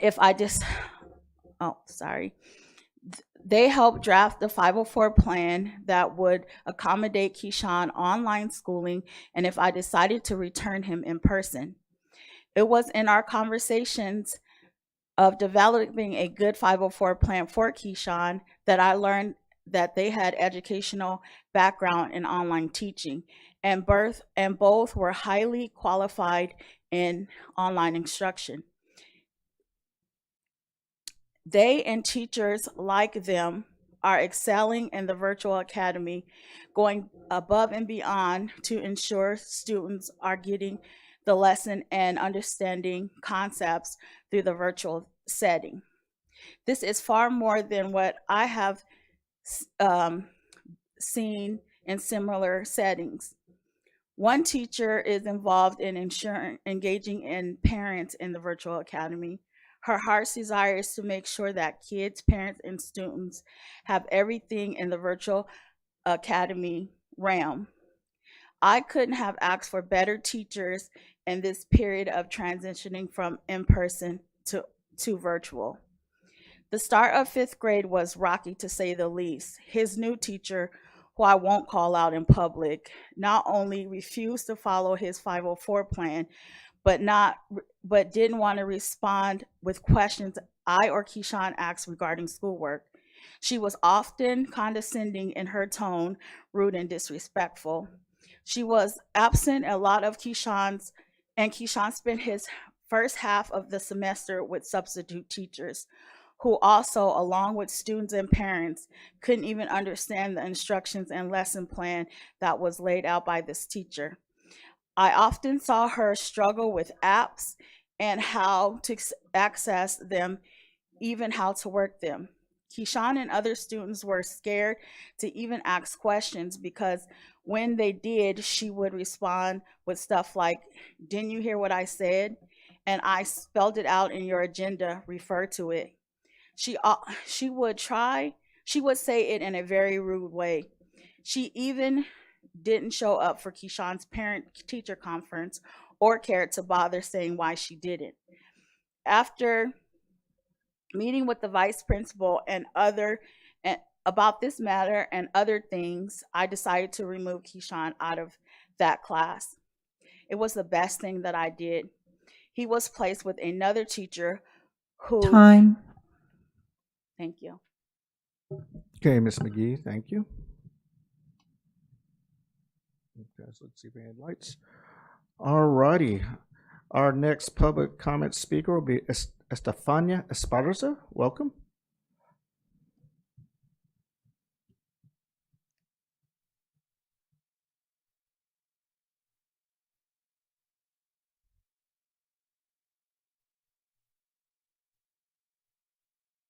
Hi, everyone, and good evening, honorable leaders of San Bernardino Unified School District.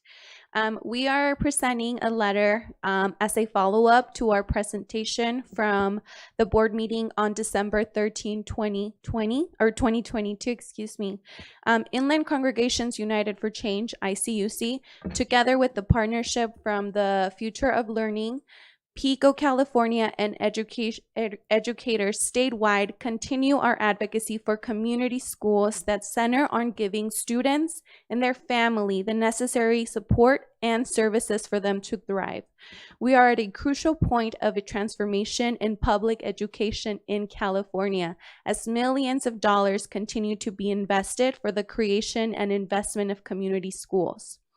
For half a decade, students and family with ICUC have met with state legislators and the Office of Governor to inform the creation of California Community Schools Partnership Program, the CCSPP. The success of this opportunity is grounded in community feedback and support from the youth, family, educators, community leaders, and advocates. We are providing copies of a report and community schools toolkit created by our statewide partnerships to provide this information and how to best move forward. We address this letter with some concerns about the engagement process that San Bernardino Unified School District has undertaken in the last year.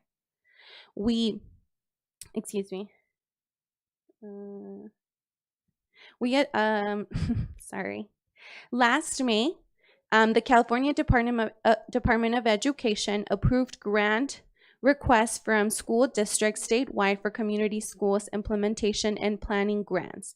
A $200,000 community schools planning grant was awarded to San Bernardino Unified School District to start the preparation of community schools here in San Bernardino and Highland. Planning grantees are required to engage with students, families, educators, and community partners, and making a plan for collaborative leadership, and shared decision-making. We continue to be committed to continuing our collaborative relationship with San Bernardino Unified School District by providing some important information and making clear parent and student priorities for community schools. Here are the following 5 priorities from students and parents affiliated with ICUC. We recommend San Bernardino Unified School District follow the guidelines provided by California Department of Education on student, parent, educator, and community engagement through the Community Schools Grant and beyond. We also ask that San Bernardino Unified School District continue relying on our support to engage students and family in our district. We want clear answers as to how San Bernardino Unified School District intends to include students, parents, and educators in the community school planning process. Starting this spring, implementation grantees are required to hold annual public meetings at both the campus and district levels to share the progress report updating on the implementation plan, including a description of the collaborative leadership and shared decision-making structure and process. As a community, we would like to hear where district officials are in this process. We expect to hear back from the San Bernardino Unified School District about this within the next 3 weeks. We need a clear answer on whether San Bernardino Unified School District plans to apply for this round of implementation grant, or know if the district's plan is to do a second year of planning grant. If the district's plan is to apply for an implementation grant, we ask that you follow the CCSPP guidelines and requirements as this year's application closes March 31st. As San Bernardino Unified School District develops the plans for the community schools, we urge officials to make college and career readiness a high priority. Students deserve pathways and opportunities that best fit their interest, parents and students' engagement, and holistic approaches to students' wellness centers and services across our district. We want San Bernardino Unified School District board members to attend a community schools forum on Thursday, March 23rd. We ask board members to join us on this date from 6 p.m. to 8 p.m. at the Parish Hall of Our Lady of Hope Cathedral, Church, Our Lady of Hope Church, for informational and engagement forum with ICUC parents. Thank you. Thank you, Mrs. Esparza. I think we got the date and the time as well and location. All righty, our next public comment and speaker is Talika Byther. Welcome.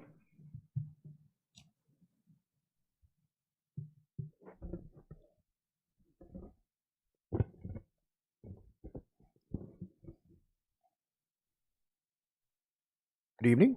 Good evening. How are you? Hold on. I think I have the wrong folder.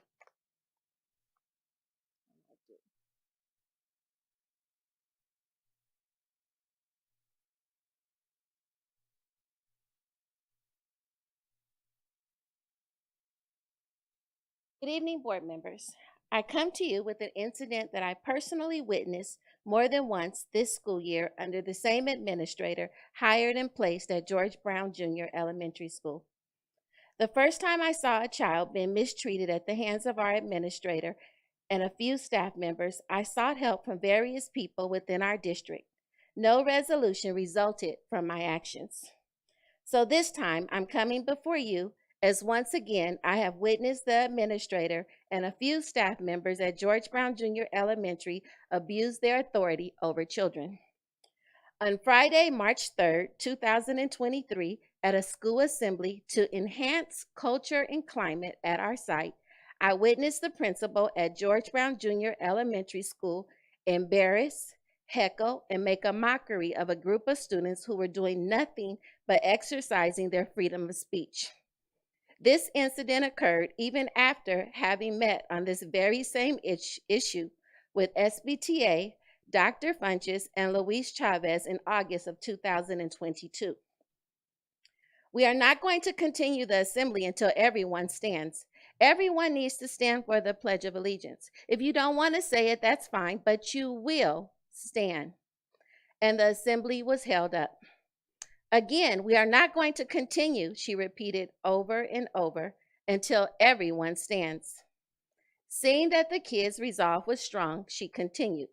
A few staff members came to her assistance and began to yell at the sitting students. You're being disrespectful. Your parents are going to be called. You're going to be in trouble with Dr. Ramirez. Why are you doing that? A noon duty yelled at a student who was kneeling. That's disrespectful. Stand up. Listen to what you're being told to do. Stop being disrespectful. They were told over and over. Under the coercion, an administrator and a few staff members at George Brown Jr. Elementary School. The students have studied, unpacked, and internalized what it means to know your rights, stand up for your rights, and exercise your rights. These very students had to relive the history that they studied in books. These lessons became their own reality in 2023 in 5th grade at 10 and 11 years old at George Brown Jr. Elementary School. It broke the spirits of the onlookers who stood silently by. It broke the spirits of those students who were being taught to be social and cultural agents in the community in which they live. I'm coming to you on the behalf of that class who were left embarrassed, afraid, and confused at the hands of a school administrator and a few staff members. These students have written letters to explain exactly what happened. I actually received over 27 of them. I put together a sample of 12 ranging from the high kids to the low kids. I didn't just pick ones that were strong in writing. I picked a sample of every grade level to voice their opinion. Some of those students are even here tonight. Thank you for your time. Thank you, Ms. Beither. And Vice President Tillman, I believe, has a question for you. Thank you very much for coming out. I just want to say for the record that students do not have to stand or recite the Pledge of Allegiance if they choose not to. I want to make sure we're all clear on that.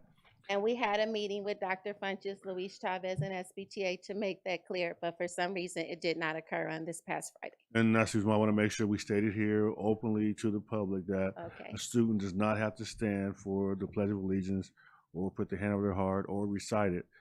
They do not have to. Thank you. Thank you. I have a follow-up with that. So then, just to clarify then, has things improved? No, it just happened this past Friday. Oh, this past Friday? This past Because you Friday. mentioned there was an incident last year, so that's that's different. Okay, so it happened in August of 2022. It was addressed, but it reoccurred this past Okay, Friday. so then it again. reoccurred. Okay, thank you Yes. for clarifying. Thank you. All righty, our next, let me turn that off. Our next public comment and speaker is Angela Montpas. Hope I get that right. Welcome. Good evening.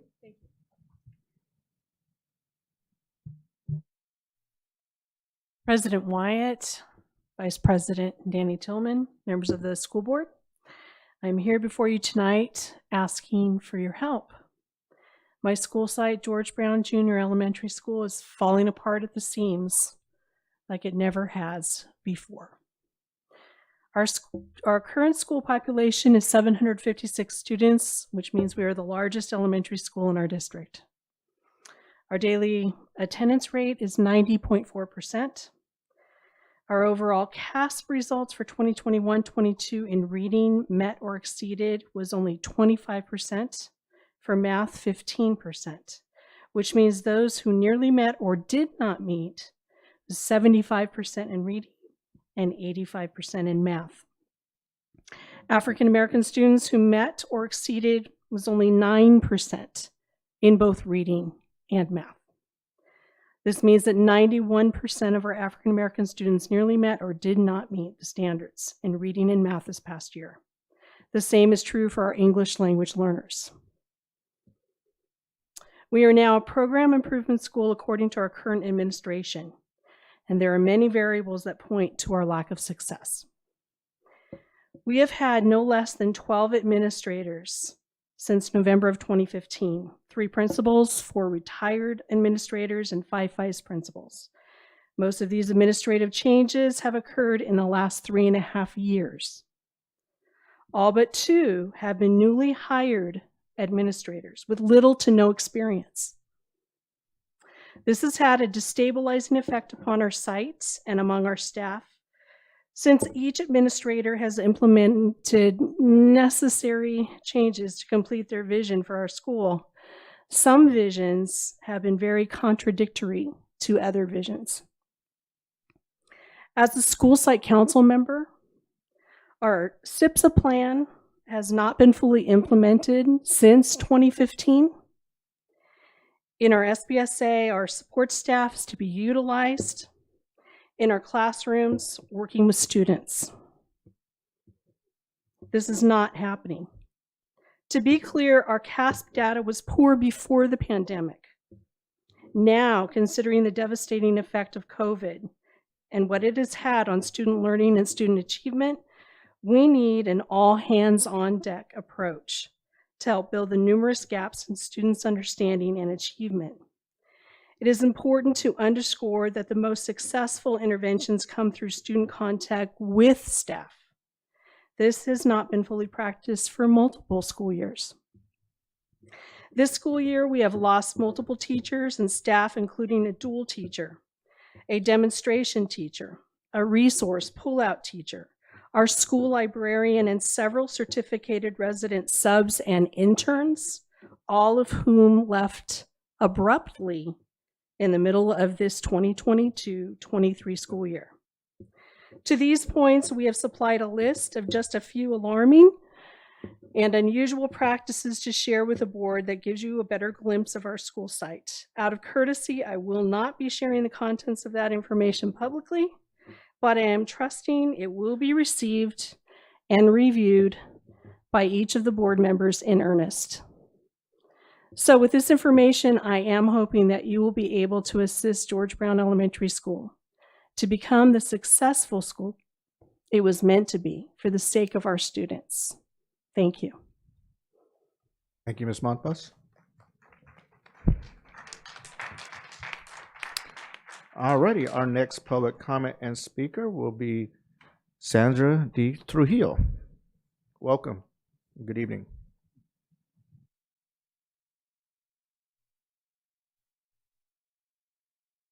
Good evening, board members. I am the dual. Oh, stop.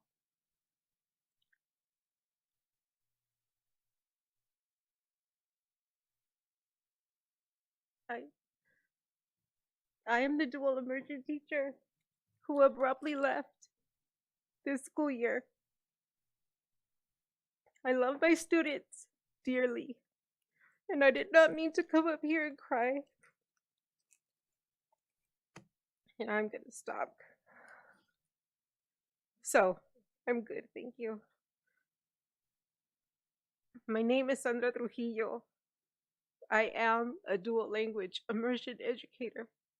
As a dual educator for SBCUSD, I was required by the multilingual department who oversees our program to teach in alignment with the 3 pillars of dual language instruction. They are bilingualism and biliteracy, high academic achievement, and social cultural competency, which is the ability to work, play, and exist among all cultures. The ability to stand up for the rights of those who don't speak, look, or think like you, and the overall grappling with the history of this nation and being willing to change the future. In accordance with these pillars, my students studied past and present civil rights events. They analyzed the Constitution and collectively unpacked the Pledge of Allegiance, along with a Supreme Court case of Barnett versus West Virginia. The history of patriotic traditions in this nation. Through this work, my students use their critical thinking skills to apply this knowledge with the ideals of the pledge, and thus were given the opportunity to exercise their right to freedom of speech in a grade level where U.S. history and the making of this nation is the primary focus. My students exercise their right to freedom of speech in a written assignment where they justified their personal decision by citing historical evidence and the validity of the statements made in these documents based on their own cultural identities and personal experiences in this community and in this nation. The multicultural lessons taught in my class year-round helps my students to consistently rethink and reevaluate their personal choices. My students take a variety of different actions during the flag salute. Some kneel, some sit, some stand in silence, and some recite it with family pride.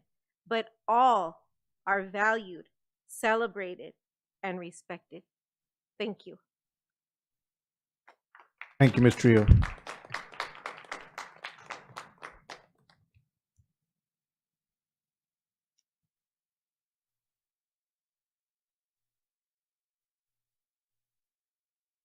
All righty, our next public comment and speaker is, if I get this right, I apologize, Senora Arcia Ledesma. Welcome.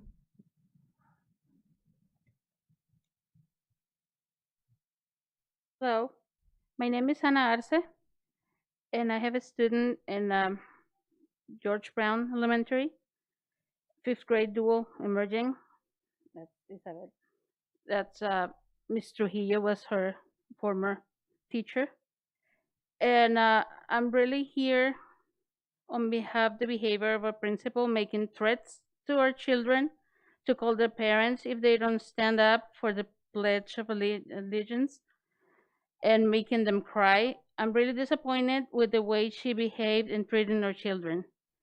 And she's been doing a lot of erratically stuff, like when they're on lunch, she made the decision that they couldn't, at the beginning of the year, that they couldn't talk to anybody, they couldn't see anybody, and they cannot listen to music.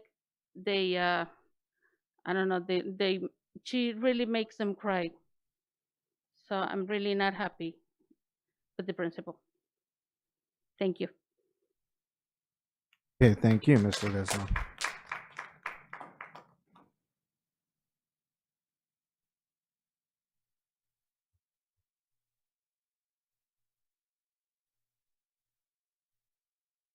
All righty, our next public comment and speaker looks like Senora Vergara. Welcome, good evening.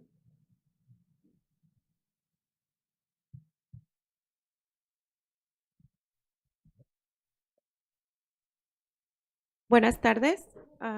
¿Hay alguien que me pueda ayudar a traducir? Sí, ahí viene. Un momento, por Viene favor. la señora. Gracias.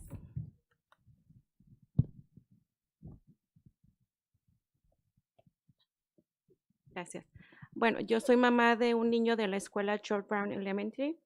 Hello, I am the mother of a child in George Brown Elementary.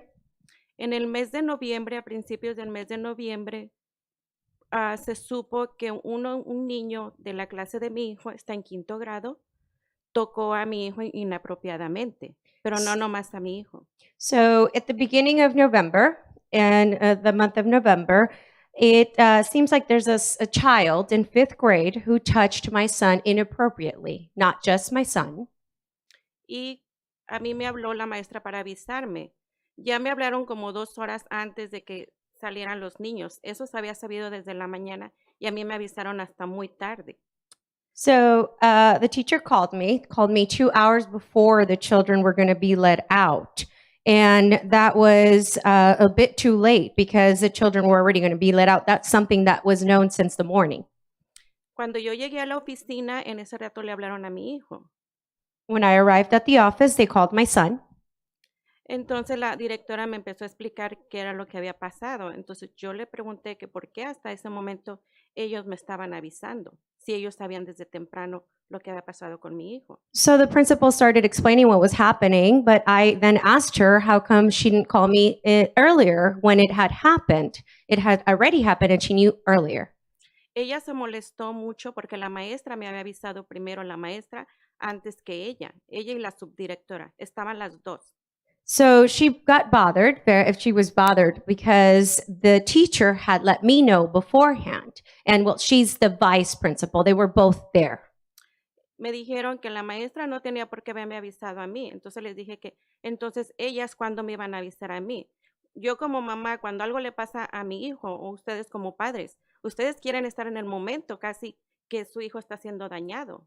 So she let me know, I let her know I'm the parent, and also in case anything that happens to my child, I would like to be aware. You as parents would like to know or be there if your child is being mistreated. Entonces lo que ella me dijo es de que no me preocupara, que todo estaba bien. Le dije que qué pasaba con el niño que había tocado a los demás niños. Me dijo que ese niño se iba a mover de escuela. Le dije, okay. So she said, don't worry. And then I said, well, what's going to happen with that child that was touching the other children? And she said, well, they're going to move them from schools. También le comenté yo si el distrito sabía lo que estaba pasando. Ella me comentó que sí sabían. I also asked if the district knew what was happening. She said, yes, that district did know. Entonces, hasta ahorita ese tema ya no se volvió a tocar. Entonces, yo lo que me pregunto, si hubiera sido algo más grave, ¿qué hubiera pasado? No se hubiera So sabido. up to date, this topic hasn't been touched any longer. So if something more dangerous would have happened, what would have happened? Entonces, yo quiero saber, sinceramente, no me gusta esta señora ahí, porque para mí no está cuidando a los niños como ella tiene que hacerlo. También en el evento de Navidad fuimos, nos pidieron la licencia para entrar al evento y nos las quitaron. Ya cuando salimos, tuvimos que ir a recogerlas a una mesa y estaban todas las licencias expuestas, todas las de los papás. So I sincerely don't like this lady there. She's not taking care of our children the way that they're supposed to be. And also for December, there was an event and they requested our licenses. They took our licenses, and then once they were going to hand them back to us, they were just spread out on the table. All of our licenses were spread out on the table. Yo como mamá, por favor, les pido que pongan atención con esta señora y si se puede, por favor, sáquenla de ahí. And I, as a mother, I ask that you please pay attention to this lady, and if it's possible, please get her out of there. Porque cuando una la necesita, nunca está. Afuera nunca se mira. Ella siempre está en la oficina ocupada.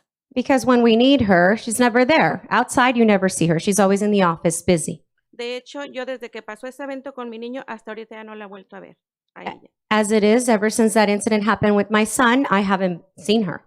Y mi niño es un niño que tiene IEP. And my son is a child who has an IEP. Entonces, él, de verdad, nomás con verla, él se pone nervioso. Yo tengo a mi niño aquí. And truly, as just seeing her, he gets nervous. I have my son here with me. Si lo ven, mi niño se come mucho las uñas de nervios. Sinceramente, él le tiene nervios a esa señora. If you see him, he bites his nails very often, and he's just very afraid of that lady. Gracias. Thank you. Thank you. Gracias.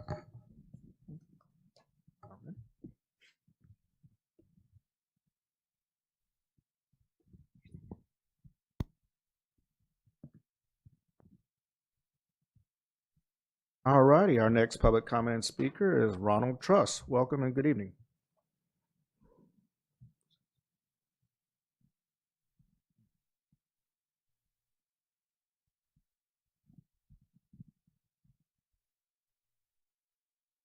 Afternoon. I'm Ron Truss. I have a son that goes to Serrano Middle School.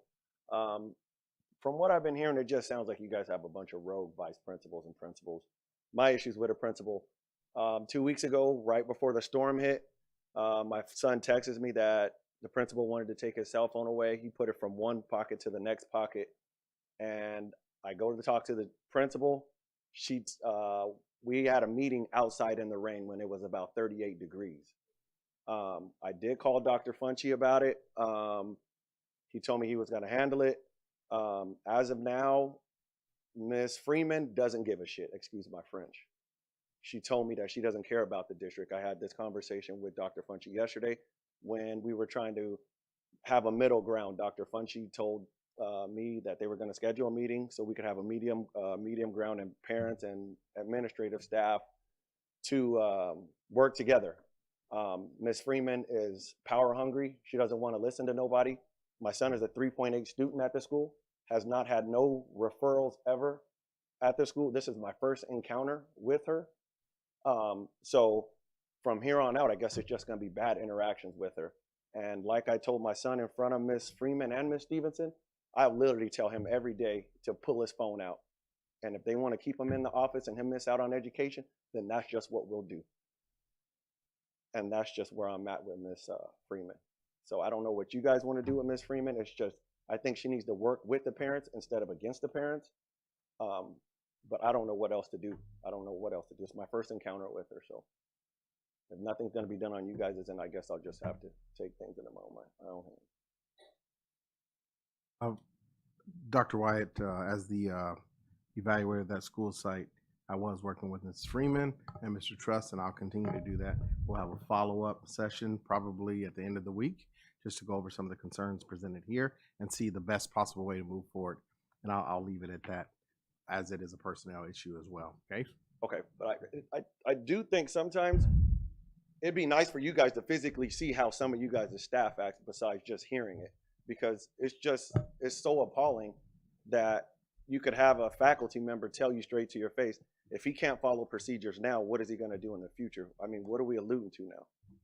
I have a kid that goes to Oregon State. So, I mean, I have 4 kids. So I have one. Obviously, I'm doing something right. So for you to start perceiving something, I can't assume nothing because I'm not going to do that. But if she wants to assume something, then I don't know what else to do. All right, thank you, Dr. Funches. Mr. Truss, looks like we have a comment or question from Ms. Rosales Medina. I just wanted to clarify. You mentioned Serrano Middle School? Serrano Middle School. Okay. Thank you. All righty, thank you, sir.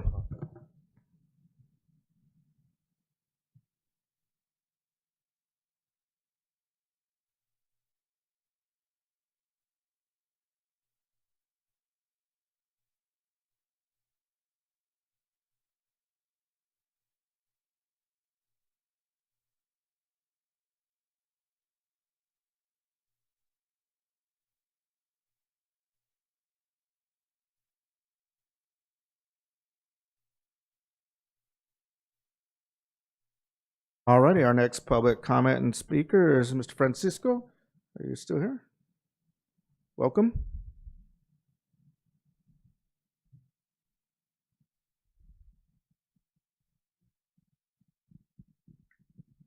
I apologize on the last time. I couldn't tell if it's Trejo or Treto.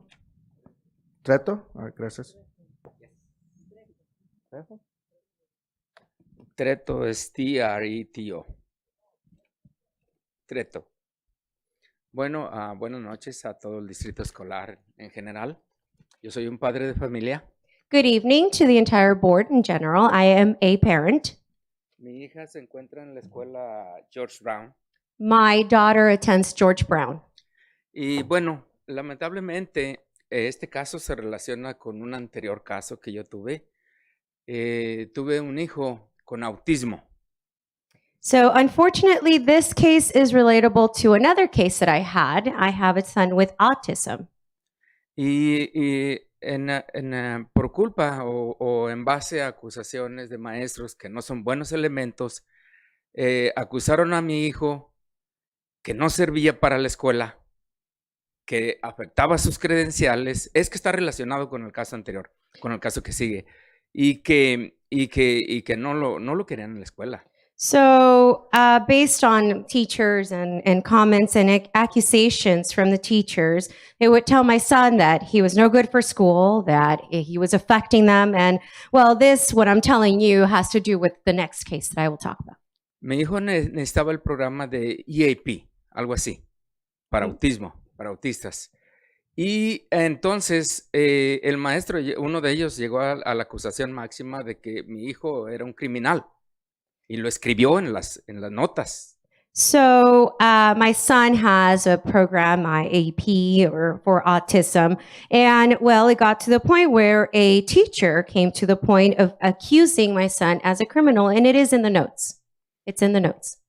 Una corrección, no dijo que era un criminal, dijo que iba a ser un criminal y que no tenía futuro en la educación. Okay, correction. So he didn't say he was a criminal. He was going to be a criminal and he had no future in education. Por lo tanto, en base a eso, el distrito me pidió que tenía que firmar esa hoja para poder dar el EAP. And because of that, the district asked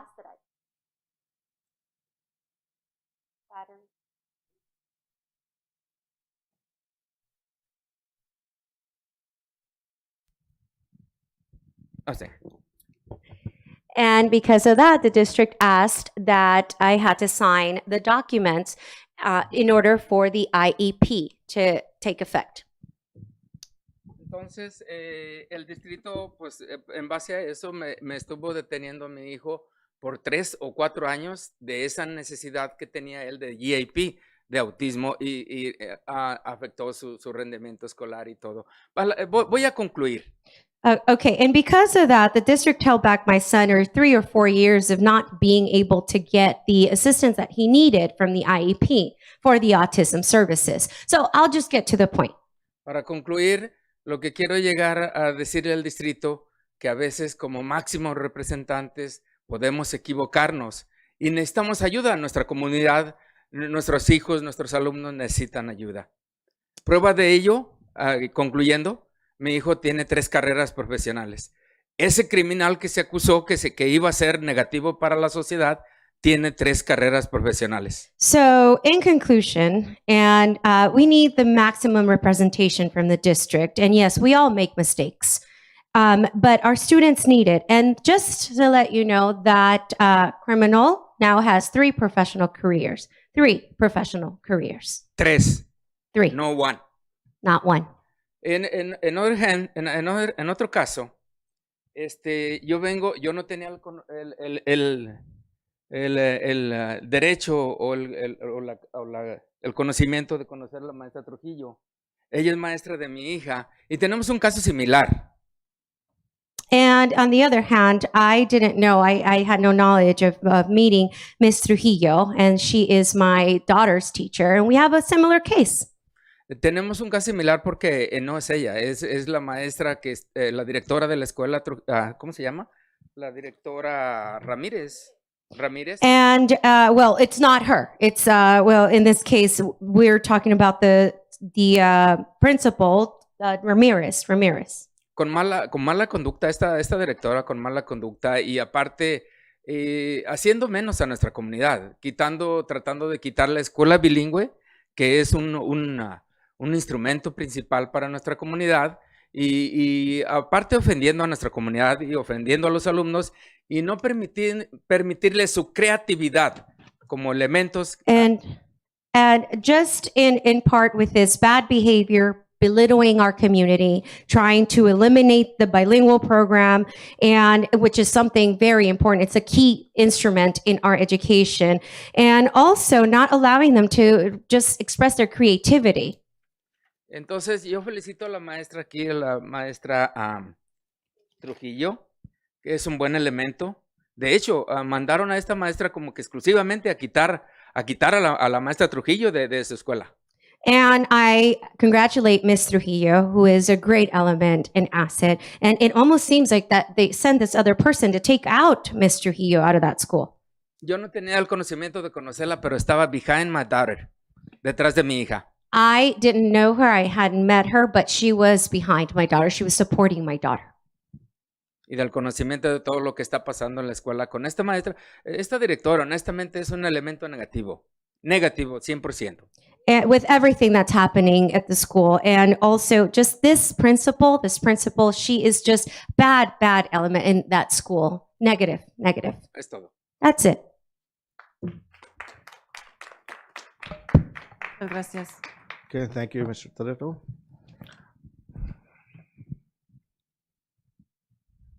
All righty, our next speaker is Nancy Sanchez Spears. Welcome.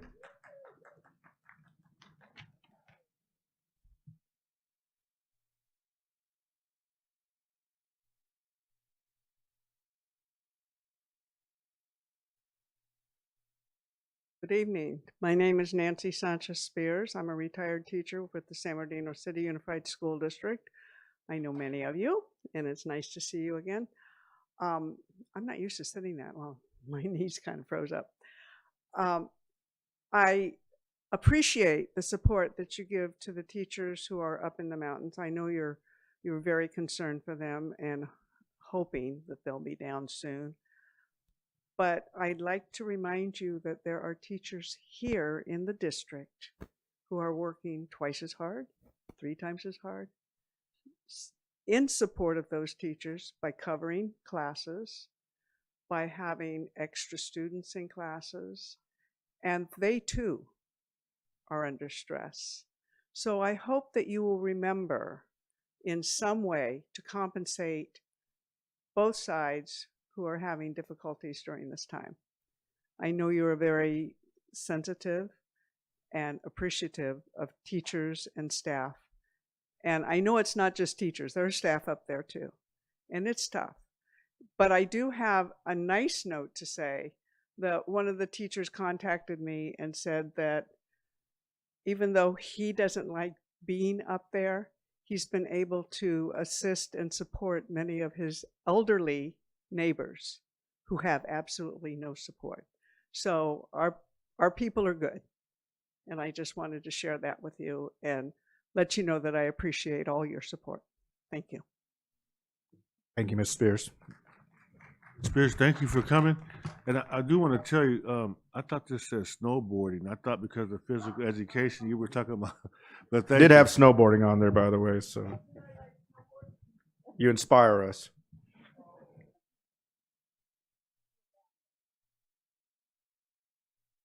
All righty, our next public comment speaker is Ms. Negretti. Welcome.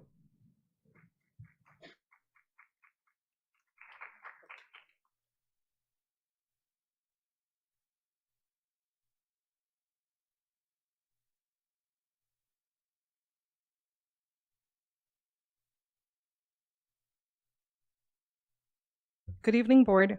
Last year, San Bernardino City Unified School District attempted to violate parental rights, health and safety codes, and federal laws when it assumed consent for COVID group testing, which carried a penalty of $25,000 per student. Such took place while Assistant Superintendent Sandra Rodriguez and the Safety and Emergency Manager, Eric Vatier, were in charge of all COVID-related matters. This year, San Bernardino City Unified is once again trampling on students and parental rights by assuming consent and failing to properly notify parents of their rights to exempt their children before having students partake in the new district survey for children in grades 3rd through 12. The district has many resources at its disposal to notify parents, such as emails through Parent Square, school site emails, Facebook, Instagram, and the United States Postal Service. Yet, this survey was not received by many parents. And upon renewing the letter, which I just received today, which reads in part, Dear SBCUSD families and students in grades 3 to 12, in keeping with the changes of accountability to focus on the California 8th state priority, schools in California are being asked to utilize ongoing surveys tools to capture information on students' risk behavior and perception of school climate. We are administering a district survey to students in grades 3 through 12 that will meet these specific needs during February and March. The student survey to measure progress towards the district goals of district safety and sense of belonging. The results are compiled by school, studied and assisted in improving services to students and community. The results can also be studied by student groups, grade levels, and school to school to ensure all community members are thriving within our schools. To that end, students in grades 6 through 12 will be asked 3 questions regarding gender and orientation. These results are confidential and in no student's individual responses can be reviewed. However, the results allow the schools and the district to look at the needs and current feelings of safety and sense of helping for our LGBTQ plus student culture. If you would like to exempt your student from answering the surveys, please contact your child's school office by March 3rd. For questions regarding the survey, please call Colleen Williams, Director of Student Wellness and Support Services, or Marta Beach, Assistant Director of Student and Wellness Services. The deadline was Friday. Clearly, it states that in this letter. And so,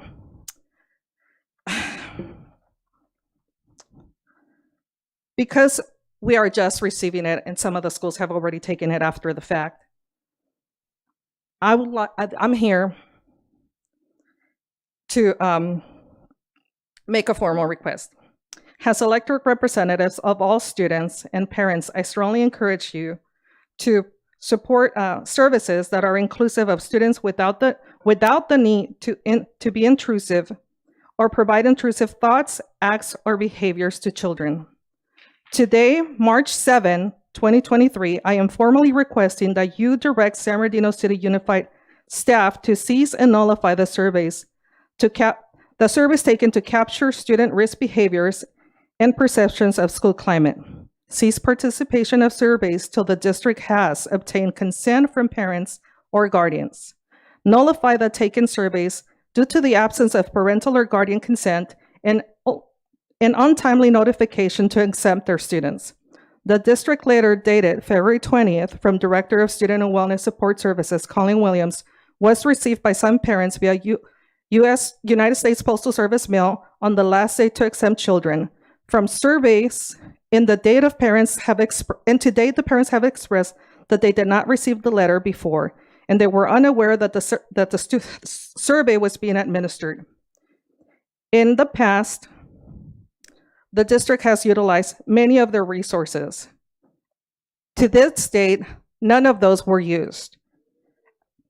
United States Postal Service receiving this late, it's not good. To provide transparency and allow parents to make fully informed decisions, please adopt a policy to provide survey questions ahead of time so that parents can make fully informed decisions. You may lack the moral conviction, but you cannot skip your legal obligations. I would like to share with you 2 of the questions in that survey.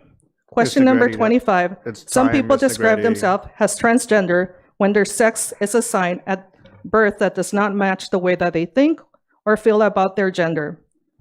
Number 25, below is a list of terms people often use to describe their sexual orientation. Ms. Negretti, that's time. How do you describe?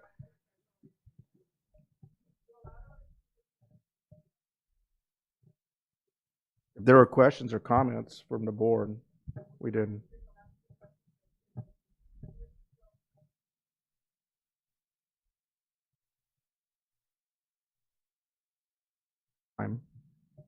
You can submit them to us, so if you'd like. Oh, we have them right. The ones they haven't given to us. Okay. All right. Thank you, Ms. Gretty.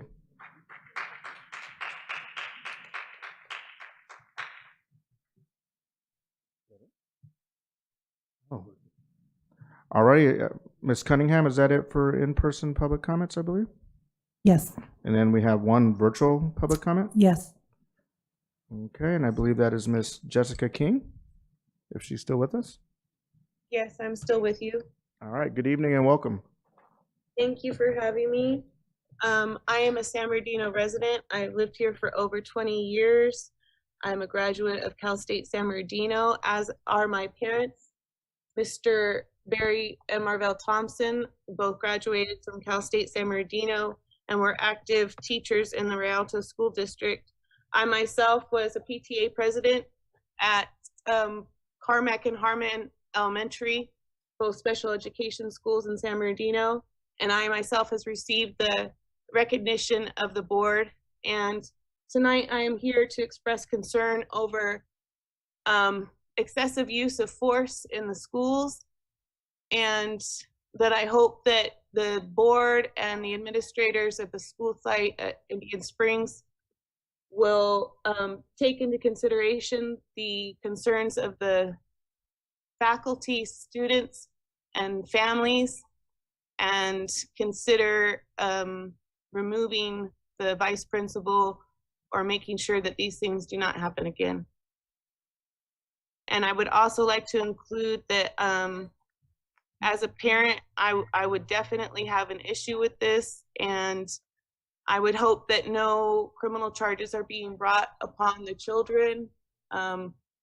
Given the current situation of kids returning to school, having to readapt and recover after COVID, that we need to be especially gentle with our students and reevaluate our use of administrative force.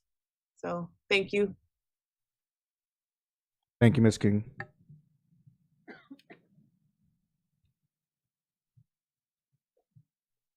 That's all the comments. All righty, thank you, Ms. Cunningham. We will move on to 4.0, closed session. 4.1, closed session public comments. There are none. All right, there are no comments, and we will go ahead and recess to closed session.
All righty, folks. All righty. All right, folks, we'll go ahead and come back into open session. Moving on with 5.1. Be it resolved, the Board of Education approves appointment of following employee, Alan K., Assistant Director, College and Career, effective date, work year, and salary to be determined. Funding 419. So moved. Second. It's been moved and properly second. Any discussion? Seeing and hearing none, let's go ahead and vote.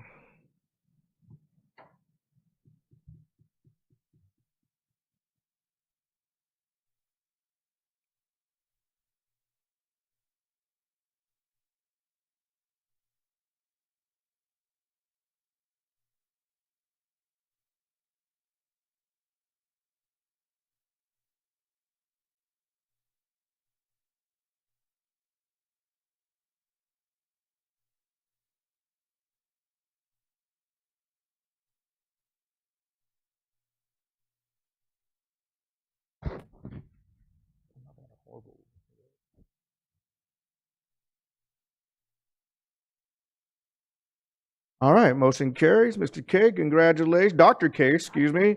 Congratulations. I think he's in the house, so go ahead and stand up for us, sir.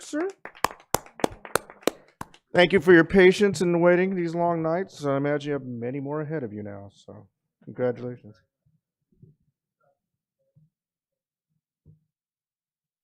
Got it. Thank you, sir. All righty, moving on to 5.2.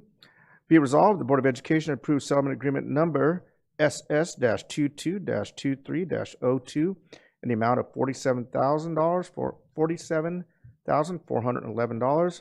Board of Education authorizes the purchasing director to sign all related documents. Moved.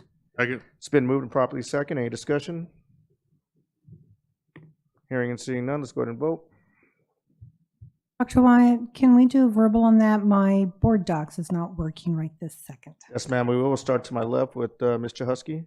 Aye. Ms. Ceballos. Aye. Vice President Tillman. Aye. President White. Aye. Ms. Aviles Grande. Aye. Ms. Rosales Medina. Aye. And then Ms. Alexander. Aye. All right. Motion carries. Thank you very much. We'll move on to 5.3, certificated reassignment.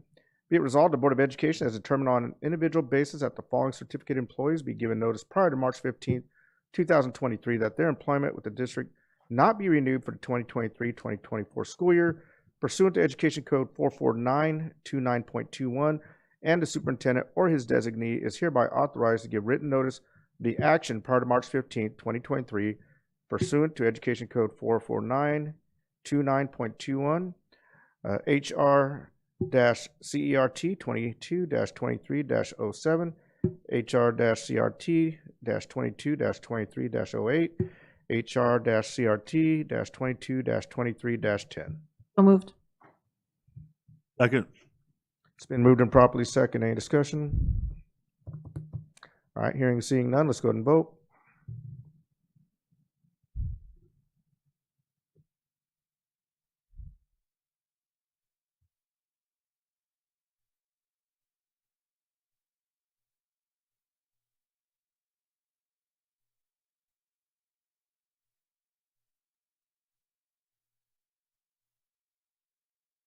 Okay, motion carries. We'll go ahead and move on to 5.4, certificated reassignment.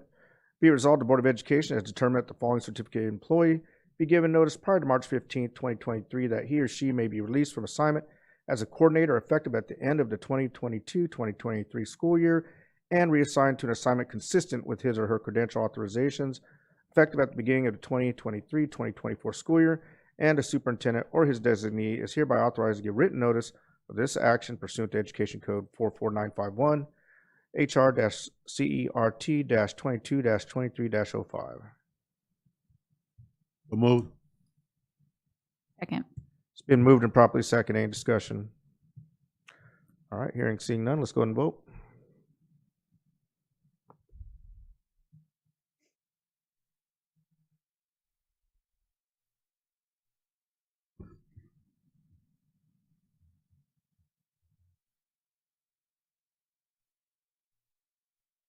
Okay, motion carries. We'll move on to 5.5, certificated reassignment. Be resolved, the Board of Education has determined that the following certificated employee be given notice prior to March 15th, 2023, that he or she may be released for an assignment as principal, effective at the end of the 2022-2023 school year, and reassigned to an assignment consistent with his or her credential authorizations, effective at the beginning of the 2023-2024 school year, and the superintendent or his designee is hereby authorized to give written notice of this action pursuant to Code Education Code 44951, HR-CERT-22-23-06. Move. It's been moved and properly second. Any discussion? Hearing and seeing none, let's go ahead and vote.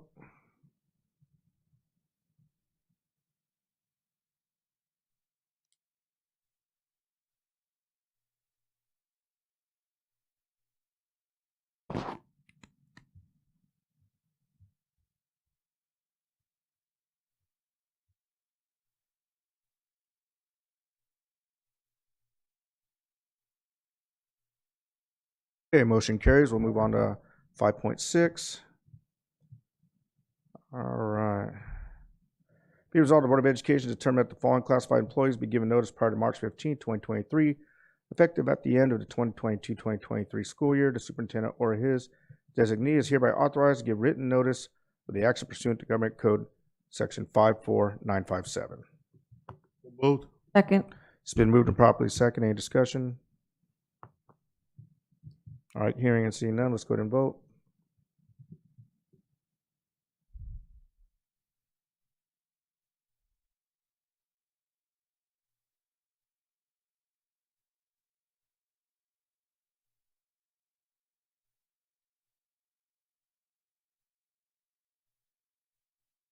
All right, motion carries. We'll move on to 5.7, expulsion of students.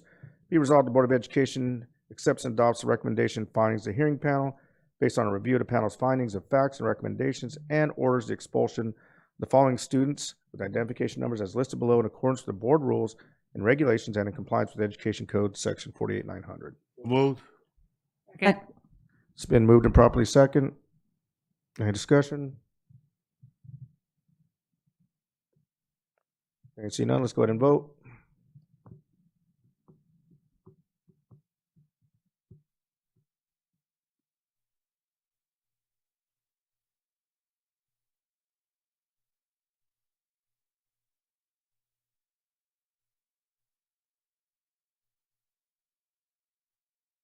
Okay, motion carries. Moving on to 5.8.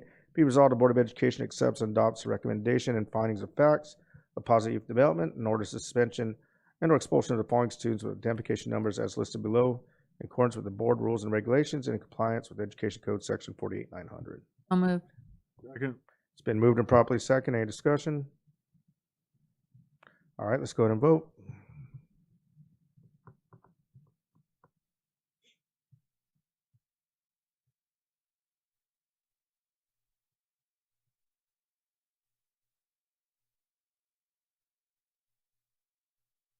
Okay, motion carries. Moving on to 5.9. Be resolved, the Board of Education accepts the following students who are recommended for expulsion, but expulsion is deemed inappropriate based on due process errors, insufficient evidence, and or availability of other means of correction in compliance with the Education Code Section 48900. Therefore, although they were recommended for expulsion, expulsion is not granted. So moved. Second. It's been moved and properly second. Any discussion? All right, hearing and seeing none, let's go ahead and vote.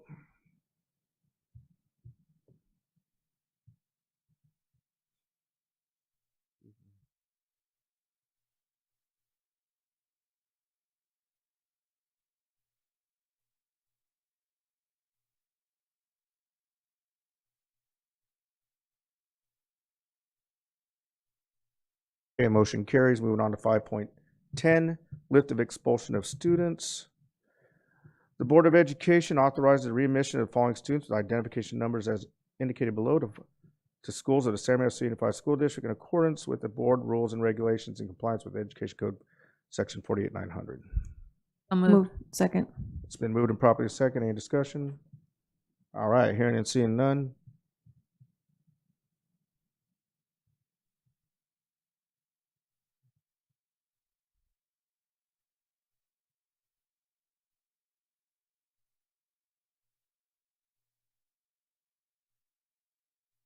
All right, motion carries. Moving on to 5.11. Be it resolved, the Board of Education authorizes the expulsion and/or youth court modification, expungement, or rescinding the following student with the identification number as indicated below to schools of San Diego Unified School District in accordance with the board rules and regulations and in compliance with Education Code Section 48900. So moved. Second. It's been moved and properly second. Any discussion?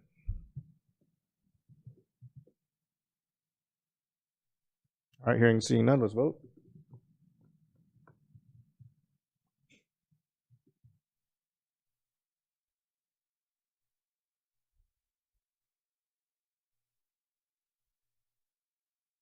All right, motion carries. We'll move on to 5.12, other closed session action.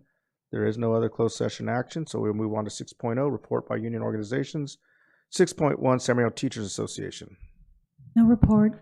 No report. Thank you very much. 6.2, California School Employee Association. No report. All right, thank you very much. 6.3, Communication Workers of America. No report.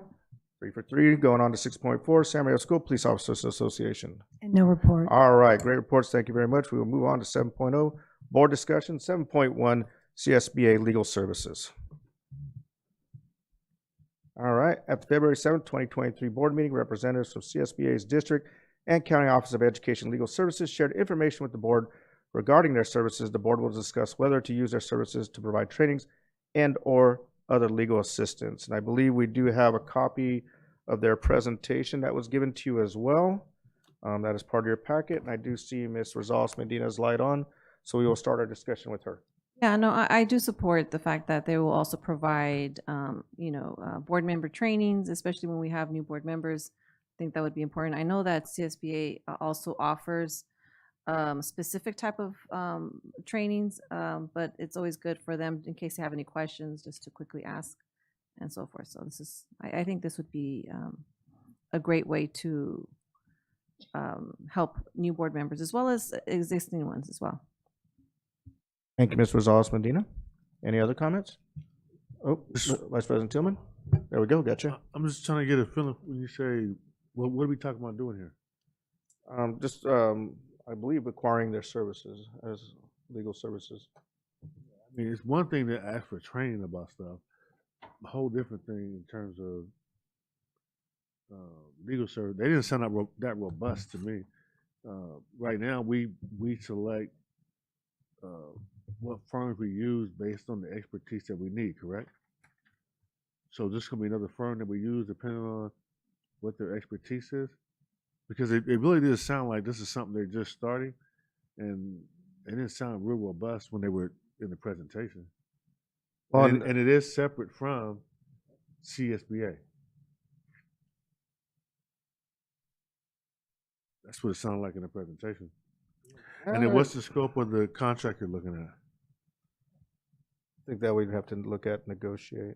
But that's my point, though. Before we say, yes, we're going to move forward. It's discussion, I think, at this point, Mr. Tillman. Oh, okay. It's not an action because the way Oh, yeah. I the thing is that for me, when I look at the legal trainings, the legal aspect is separate. I think I consider that separate because it's not, if you look at it, it's only if you have like specific type of questions, but I'm looking more at the trainings, the legal trainings. I want clarification. So I guess you're going to say we have discussion, and before we move forward, we would look at being more specific about how much we're going to spend on training and if we're going to enter into an agreement for legal services and what in particular. Sir, and then it would be an action item at that time. And I think Ms. Mariana Grande, you were next. Yeah, my question is, this sounds kind of like Legal Shield. We actually have that at home, and we a few times that I've tried to use it, you have to call and make an appointment, and then they get back and they call you, and it's not like at your fingertips, really. It's a long involved. And then I was always kind of unhappy. It was like the kind of answers I got, I could find out on the internet by myself. So as far as the trainings, I think it looks like some more like online self. They just give me point me where to go, and then I go and read it by myself. Except for this part where it says monthly lunch and learn events with legal services attorneys. Well, that sounds like legal aid too. So I don't know. I'm just wondering, is it for us individually as board members with things to do with board, or is it individually personal Can I call and find out about my dog bite, you know? No, and I think, great question, Ms. Javier Grande, that, that this was also an issue, I think, recently with our board and our district, that, there was concern about representation for board members. So this would definitely be representation for board members. And I like them because they're CSBA, California School Board Association, so they're associated with the school boards. And for me, that was a concern that came up, within the last year. And so I think that's one of the main reasons why we had started this discussion, in addition to the professional developments and trainings. And they do offer legal aid services, just so you know, legal services, I should say, aid. Ms. Applegate? And then And I believe the board had expressed interest. We do have currently one law firm that we are working with. And so you had expressed interest in looking possibly to other law firms. So that's where that came from. So it's a discussion, and we could get a scope of work if you want. We could ask for something more thorough. It did well, they don't have page numbers, I apologize. But on one of the pages, did have their costs, estimated cost. They have a subscription, obviously, for their annual dues, 10%. And then first 3 hours of attorney time are free of charge. And then attorney billed at competitive rate of $200 an hour, which I think that's actually really competitive. So. Ms. Ceballos. Yeah, so thank you for the comments that you made, actually, because I do remember that this came about within the last year or so, situations that happened that kind of rose questions for some of us about certain law firms that we have contracts with. Some were let go, some we kept, etc.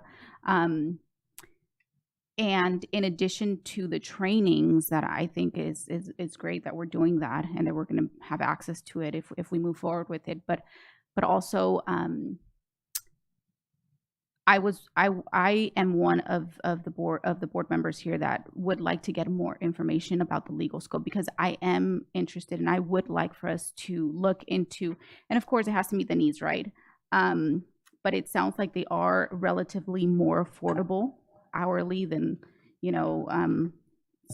most of the other legal firms. And so I would like to get more information, because as is, there's been some conflict with certain legal firms that we've had, and as you said, Ms. Applegate, we only currently are working with one. So those are my comments. Thank you, Vice President. Oh wait, Ms. Chahusky. Thank you. I'm kind of curious on what comes under the subscription cost, and then what are the billable hours, activities. I think it looks good to me, and maybe that's from my experience of member benefits. There are some things I think we really could use in terms of the repository, the resource library. Some of the under the affordable legal advice, I was looking at some of those things, like we've been working on policy. We might have questions about that, or we may be able to, there may be a place there where we can not have to invent the wheel because policy is so cumbersome. So I think there's some things that if some of these things are within the subscription would be very beneficial,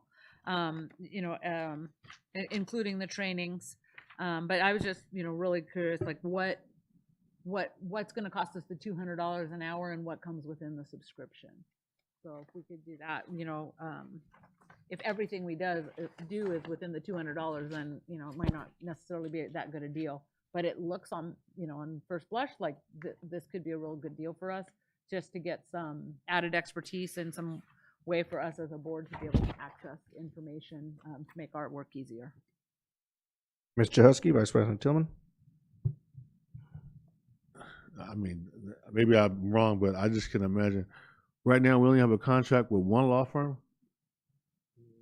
I don't think that's correct. I believe we have two, at least two. At least two. I mean, because you have law firms that we don't get talked about. They're doing stuff for property acquisition or bonds, or there's a whole list of law firms that we use.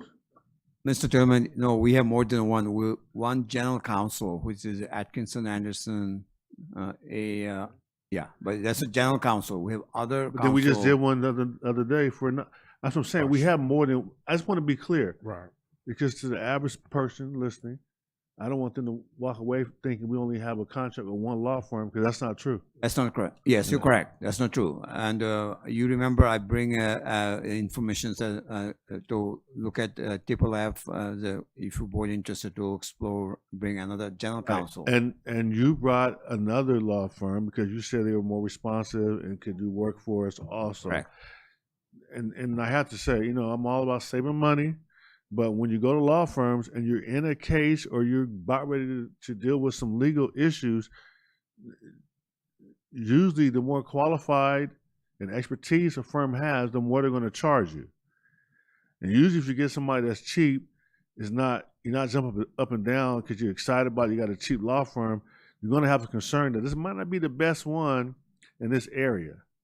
And what I heard from CSBA, they're kind of generalized, and they're not going to be a firm that we bring in for some big case in a specific area. So as long as we're on the same page, I'm fine with it. And how we're going to use it in terms of the scope, then I'm okay on this item in terms of what we're going to do with CSBA legal services. But in terms of them replacing all our law firms, I don't think that's going to happen. Mr. Tillman, may I clarify this? From best of my knowledge, CSBA, if you read the front page, it says for CSBA members. We as a school district, we are members. So it's a membership benefit. So they have a list of the attorneys. They'll refer you as needed to the council. So this is not that they have a law firm. They serve as a CSBA to districts as the attorney to represent us. This is the list of the law firms. I agree 100%. I just want to make sure we're all on the same page. You're correct. Thank you. You're correct. Thank you. Thank you, Vice President Tuan. All right, Ms. Alexander. One question. So do we know what other districts CSBA works with? Is it? That would have been one of my questions too, to see if anybody's acquired their services and then to get maybe an opinion from them. I'm sure if we asked, they probably have a list of folks. That would help. Absolutely. Ms. Wells? Just for clarification, and I guess for myself and for the public, what is general counsel, and how does that differ from other firms that we work with in other departments? Thank you for asking. That's a good point. General counsel, they have pretty much look at everything general. Like we use some attorney specialized on the facilities, their expertise on the rules and regulations dealing with acquisitions, constructions, those type of things. We have an attorney to deal with. They're specialized. So it's like a doctor. They're all doctors, but they have a specialized. When you have a heart problem, you go to the heart specialist. You know, that's kind of how. So general counsel is like your general practitioner. They know, but they're not specialized. But when you go look for a specialized certain guidance as a counsel, we go to the specialized counsel. So we do have another attorney, and I'll be glad to provide you the list of the counsel we currently have, what type of service they provide to the district. I can do that. And I would appreciate that because I think that what is being said, and correct me if I'm wrong, is that for general counsel, we only have one or maybe two at most firms. Okay, so that's what we mean. We don't typically we will not typically use a specialized firm that deals with bonds and facilities for other things within the district, personnel and so forth. You're correct. Okay. So we have, again, it's a nature of the business. What do we need? Then we go to that counsel. So just for I guess for public, that's what we were referring to when we said we only have one legal firm. That we only have one legal firm that does general counsel. You're correct. No, thank you. And I had another question. I think it just left me. We hire general counsel. So even though they're broad and they don't specialize, we still need them because we currently have some, correct? You're correct. They're as a retainer, you use them as needed. So we don't pay anything like ongoing unless we use them.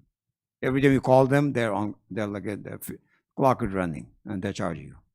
So with that being said, and again, the reason and of course we would want to have more information because I think that we all still have a lot of questions. But just from looking at this, I think for me, utilizing CSBA opposed to a different firm is that they are part of or associated or affiliated with California School Boards Association, which is, kind of the organization that provides districts with guidance, if you will. That's one of the reasons. In my experience in the last 2 years that I've been here, there's been some law firms that we've worked with that I've had conflict with. And I think some of us have in the way that, things have unfolded. So for me, this organization would be less biased. It would kind of be like starting fresh. That's my perspective. That's where I'm coming in the approach that I'm taking. And the reason why I support this. So I just want to make that clear as well. Thank you. Thank you, Mr. Wiles. Vice President Tillman. A perfect question. Does CSBA Legal do general counsel? And I didn't know they presented where they said last time they do general counsel. And that's why I'm making the point. I don't think they do from what I heard in the presentation. But so that's the question we ought to answer. And in terms of CSBA, I don't see CSBA as a robust organization. Some of you don't know this because you're new, but prior to Vernon Billy being CEO of CSBA, Vernon Billy got there because the previous CEO was accused of doing something with the money or something. And they went through a big upheaval at CSBA, and that's when Vernon Billy took over. He's only been there how many years? But they're not a real strong organization, and definitely not one where you would say you want to go to them for legal services. I have no problem opening it up and looking at other law firms that provide general counsel. Like Muhammad came in and said, hey, here's this one that I used to use and they're more responsive. The folks you guys got don't respond. We need to get some contracts done. That makes sense. And even if you're talking about general counsel, let's look at law firms that provide general counsel to other school districts. I'm telling you, CSBA is not going to be one. The fact that they charge $200 an hour does not make them, in my mind, seem like a better law firm because the better law firms charge more money because they can. Thank you, Vice President Tillman. Ms. Rosales Medina. For me, I look at it, I think one of the pages says legal training. So I know there's Form 700, there's different types of questions that, or maybe just support that we want to get refreshed on and so forth. So for me, I look at this as more providing legal trainings, in-person legal trainings versus, virtual trainings. So for me, that's what I was looking at, not necessarily for the robust or general counsel, although that would be nice. But I think I do agree that maybe with general counsel, getting suggestions or support from maybe organizations that have more in-depth experience. But I love the fact that we could use this as in-person legal training. That would help us when we have annual forms that we have to fill out. What does this mean and so forth, just to make sure that we're all on the same page. Thank you, Ms. Rosales Medina. Mr. Husky. I just wanted to make clear, I didn't see this as I didn't see this packet as something that would be general counsel. It didn't look robust enough for me to be a general counsel. I looked at this as something that would be a value added to the board and support for legal issues specific to us as a board. When we want information or maybe we disagree with, an opinion and we want to get our own opinion, something that we could use in that way to make sure that we, like a second opinion, so that we have the best and most robust information to make a decision, at least in terms of that strict legal services piece. I just think there's a lot of other things in here. That's why I want to know, what's the subscription? What do we get with that subscription? and then knowing that with that subscription on top of that, we would have somebody that could give us a second opinion if we needed it. Thank you, Mr. Husky. And I think it's 10% of whatever our annual dues is. So that's the first part. Vice President Tillman. Just for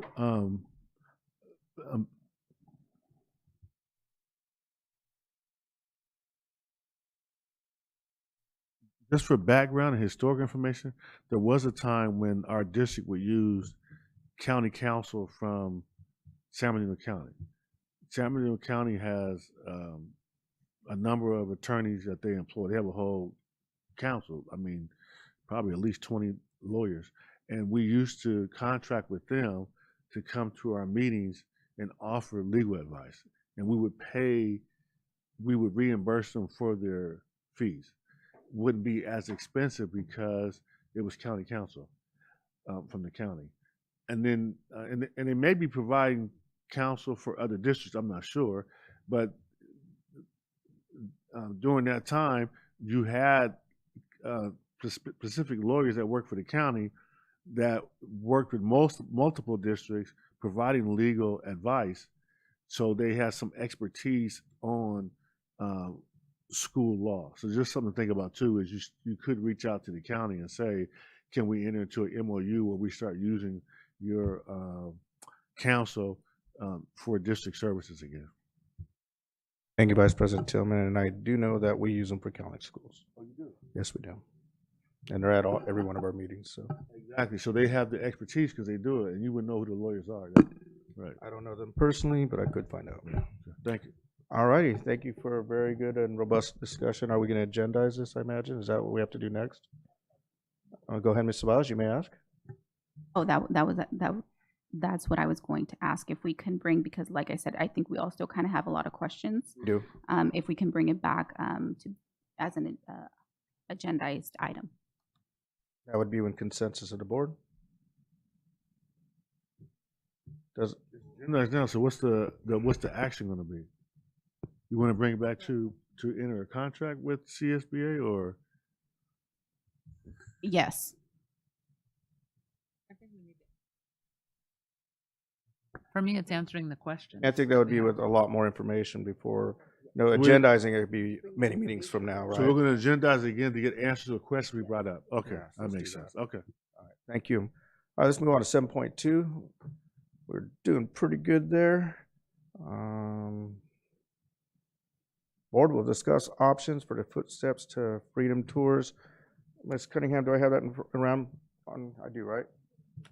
All right, you should have a handout, folks, that is with you, as well as a calendar for our upcoming meetings. And I think there was a lot of, I don't think there was a lot of discussion about Footsteps of Freedom tour, which we all know and have heard. That's an amazing tour. And for those of you that have gotten to go, I believe the feedback I've gotten has been amazing. So we noticed there are 3 tour dates available, as we see here: June 20th through 27th, 4th through 11th, and 18th through 25th. Tours are 8 days, Tuesday through Tuesday.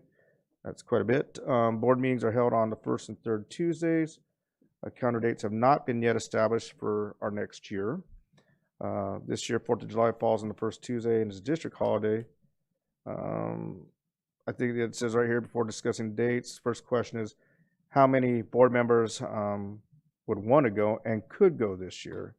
And then we would have to look at the date, which we choose one meeting, it would be the 3rd Tuesday, July 18th. So folks would be able to attend that meeting. So I guess we'll start with asking how many folks are interested in attending. All right, we have 1, 2, 3. I'd say I'm interested, but I know I can never go because of my calendar. But so it's really realistic. I'd 3. be interested, and I know I kind of already alluded that I would the 20th, but I didn't realize it was on the board meeting, and that it was going to be for. I just didn't really calculate how many days. It's amazing. It's literally almost like 8 days, so it may be a little difficult for me.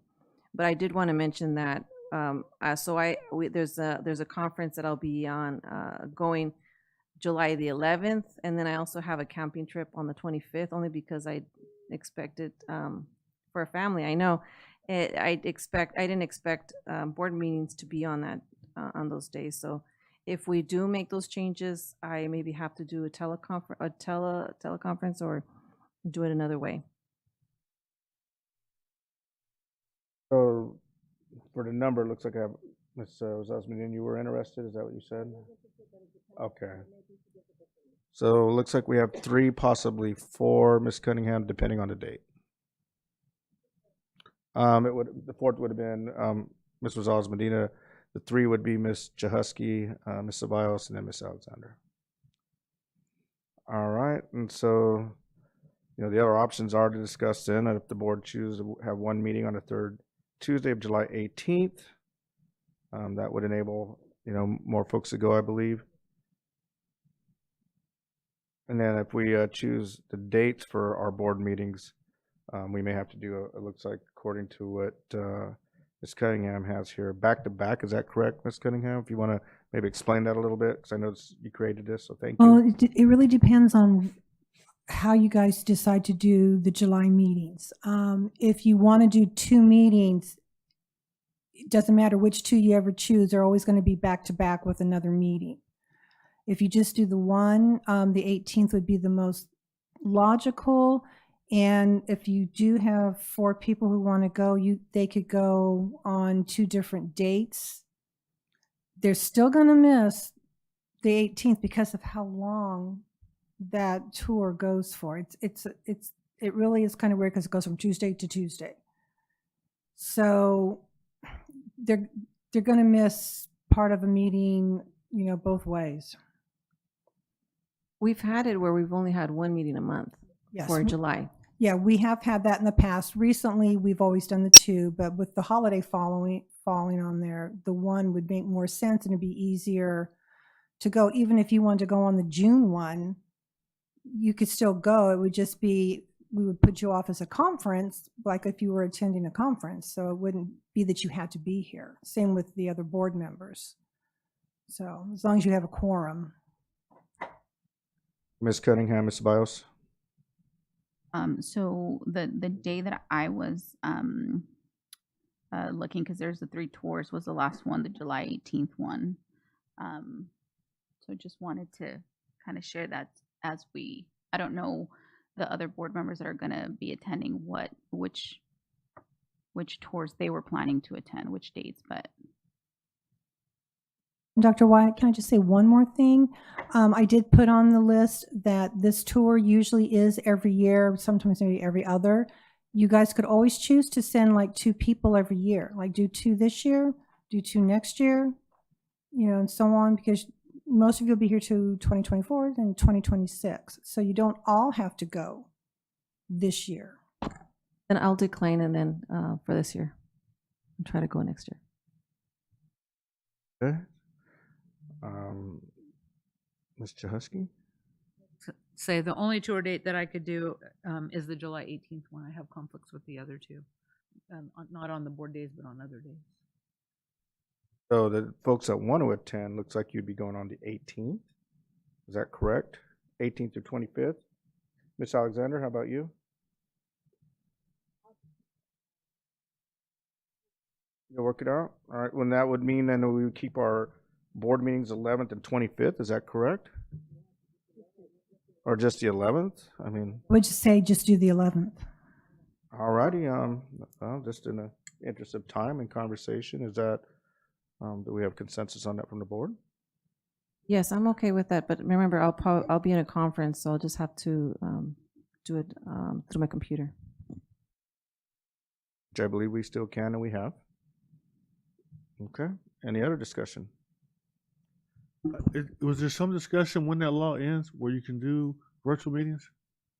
This is not the same as COVID virtual. They came up with this new one, and I don't have the number off the top of my head, that you can do teleconferencing 2 different ways, either just cause or an emergency. Just cause, you can only do 2 a year.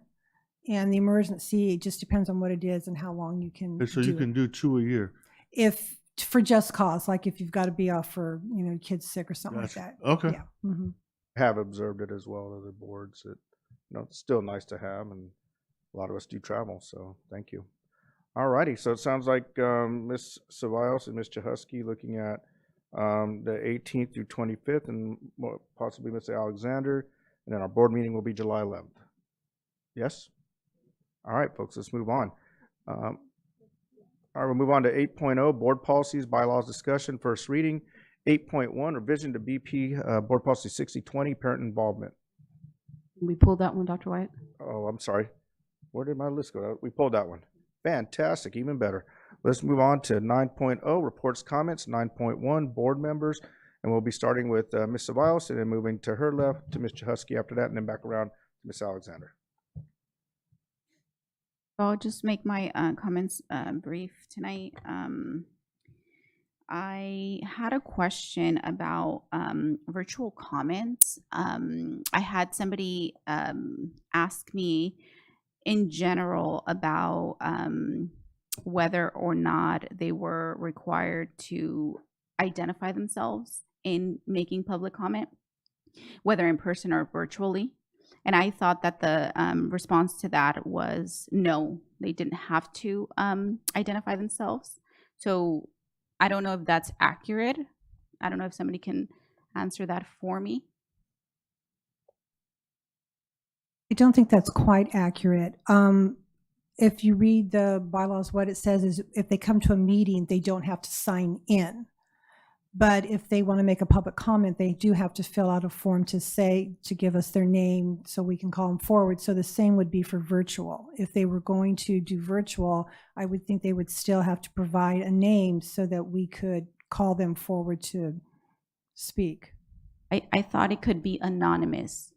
Like you could make an anonymous, even like, let's remove virtual out of the equation. Just in general, I thought you were not, and I have to go back, and I did read the law on this particular topic, which I don't have in front of me, but I thought it was optional to be able to like identify yourself, give your name, your address, your phone number, etc.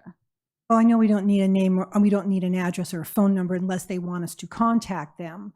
But I do believe you have to give a name because that's how we call you forward. I've never not called someone anonymous, please come forward. But tonight we had Jessica. We don't know if that was Jessica or Tony. That's true. That's the only thing about virtual. There's nothing that says you have to can- show their face, Yeah, but when they sign in, they have to give us a name so we know who we're calling.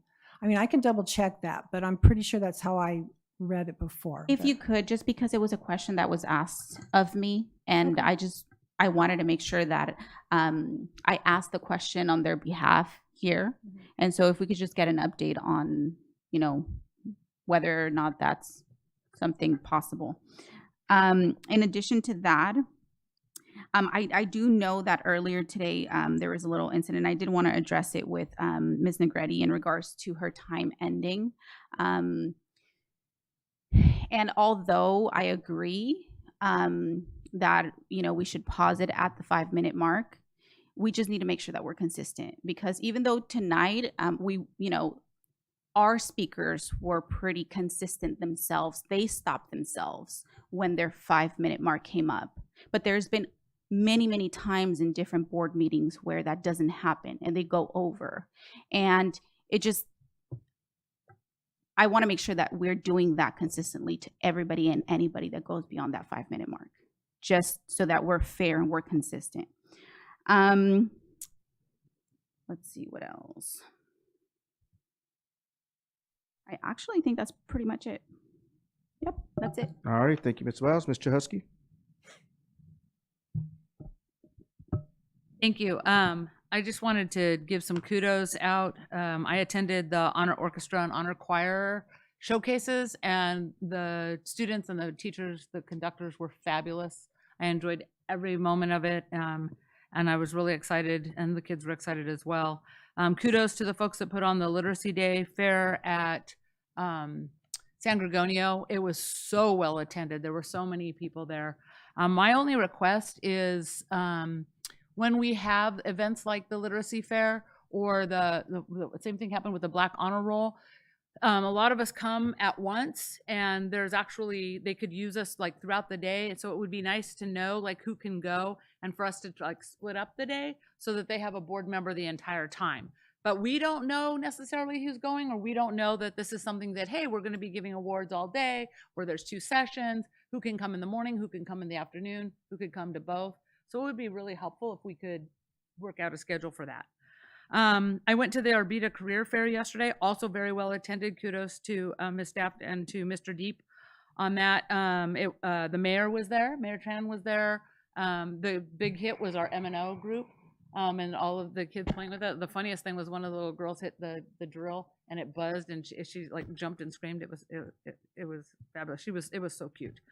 I attended the safety and attendance committee yesterday. There was also really well attended by the county, the city, a lot of our partners.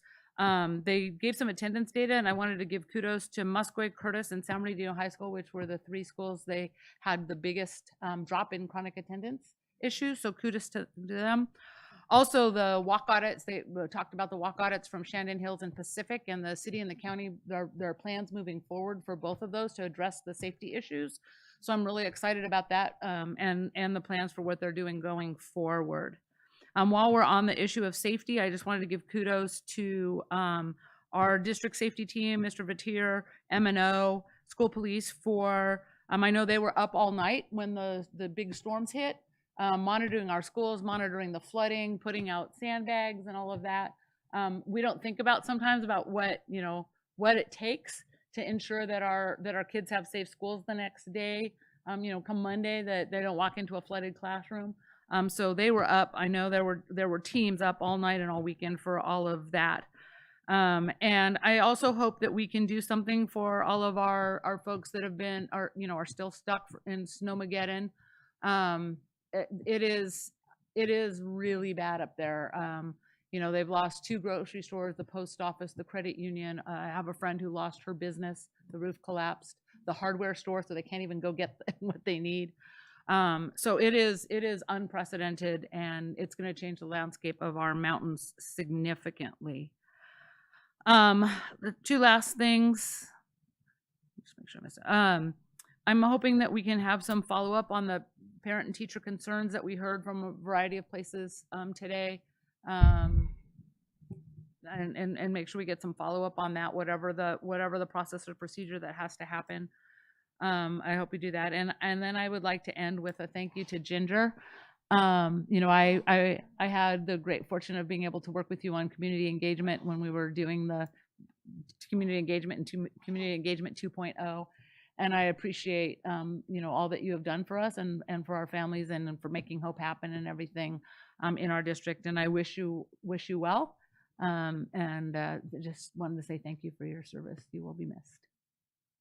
Thank you, Ms. Chahusky. Ms. Alexander. Thank you. So good evening. I also had the opportunity to attend the Honors Choir event with some of the other board members. So it was really nice. I thought that the kids did an excellent job. We had an opportunity to see all the way from middle school, elementary, middle school, and high school. And they were just awesome, just very talented. And I just felt like, we have that talent and it's good to showcase it. So I felt blessed to be there, and it was a great event. So thank you to our assistant superintendents, who I know that you're always circulating around and attending those events, and it was just good to be there. I have an announcement related to the Dr. Gwen Dowdy actually sent out an email announcing that they're going to relaunch the Dr. Margaret Hill Mom Mob, and it's going to be on March 17th, and it will be at Warm Springs Elementary. So I hope that we all can be out there. It'll be from 8 to 8:10. So I've never had the pleasure of attending, so I'm super excited because I've always been able to watch, but I will be out there, and I hope that we're all there too. So make sure you write that down. I'm sorry to the men, but you guys can do yours too. And then I want to say thank you to Ginger. Even though I didn't really have an opportunity to really work with you that much, I did have an opportunity to meet you earlier this year when I reached out to the district, and I know that you work really hard and have worked really hard on behalf of the district. And the time that I have been a board member, which you've extended to me, as well as your staff, has been excellent. So thank you for the support, and I wish you all the best of luck. That's it. Thank you, Ms. Alexander. Ms. Rosales Medina. Oh, definitely.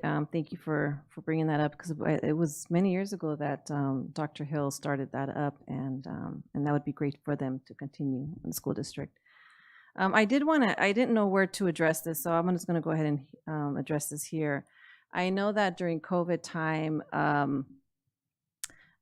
due to cleanliness and so forth, teachers had microwaves in their classrooms to heat up the food, because going in from one place to another, that way they could just have their food there and then work around that kind of environment. Now that I believe that there was an email sent out saying that they would have to remove all microwaves from their classroom.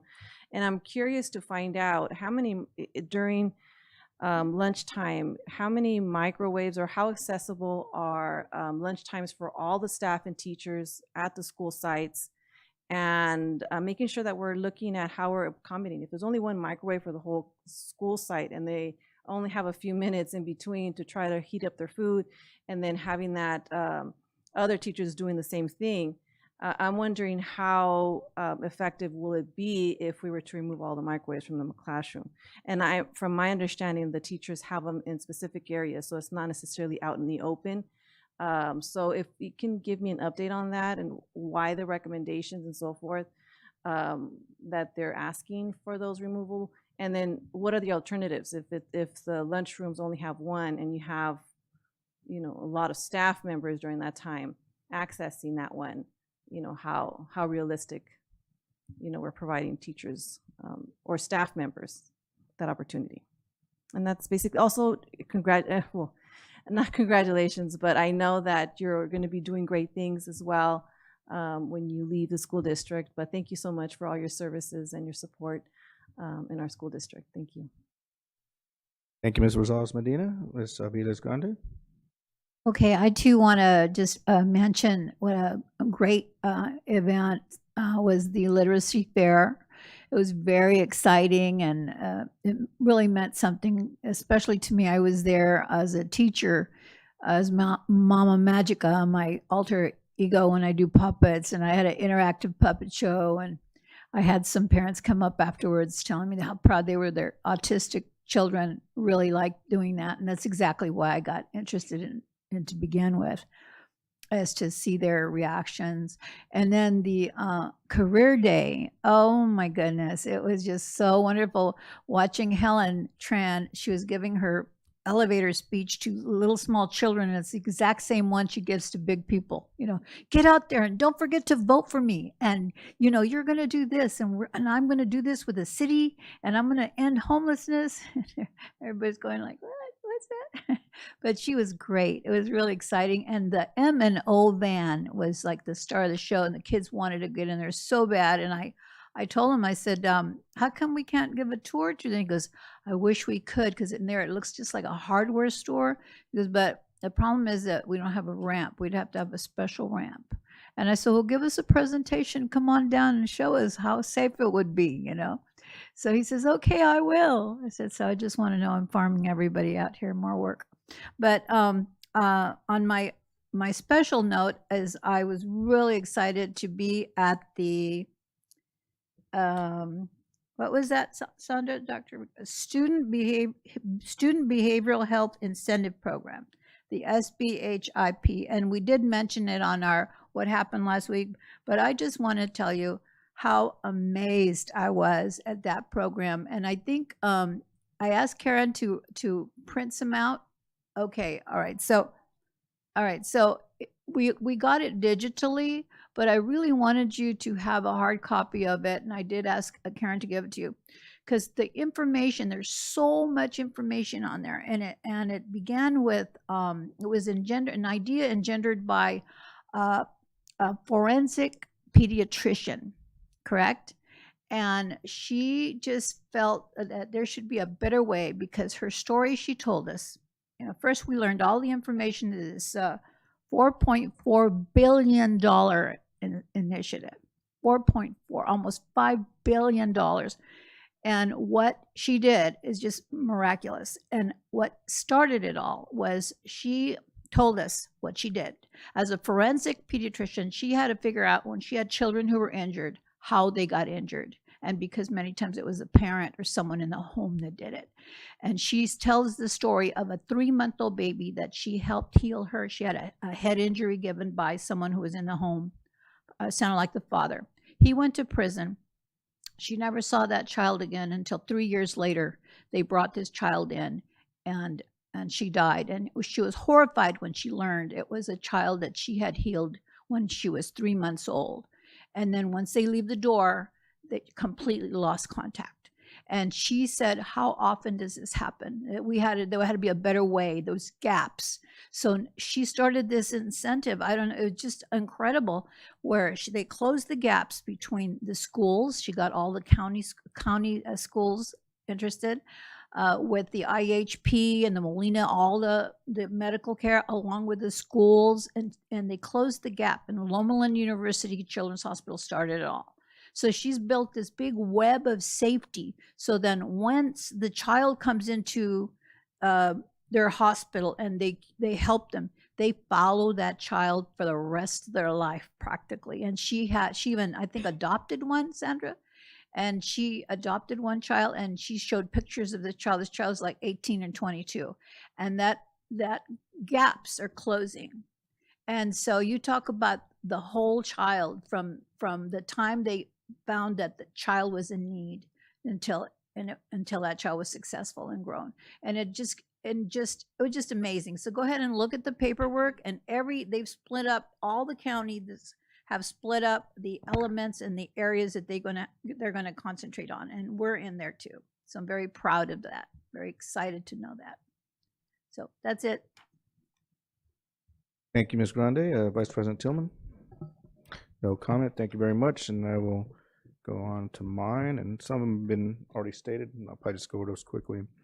Just a number of congratulations for those of you that did not know. Our San Gregorio High School men's varsity Division 6 soccer team won the CIF and state championship. So, wow, that is a huge, huge, huge accomplishment. Great job to them.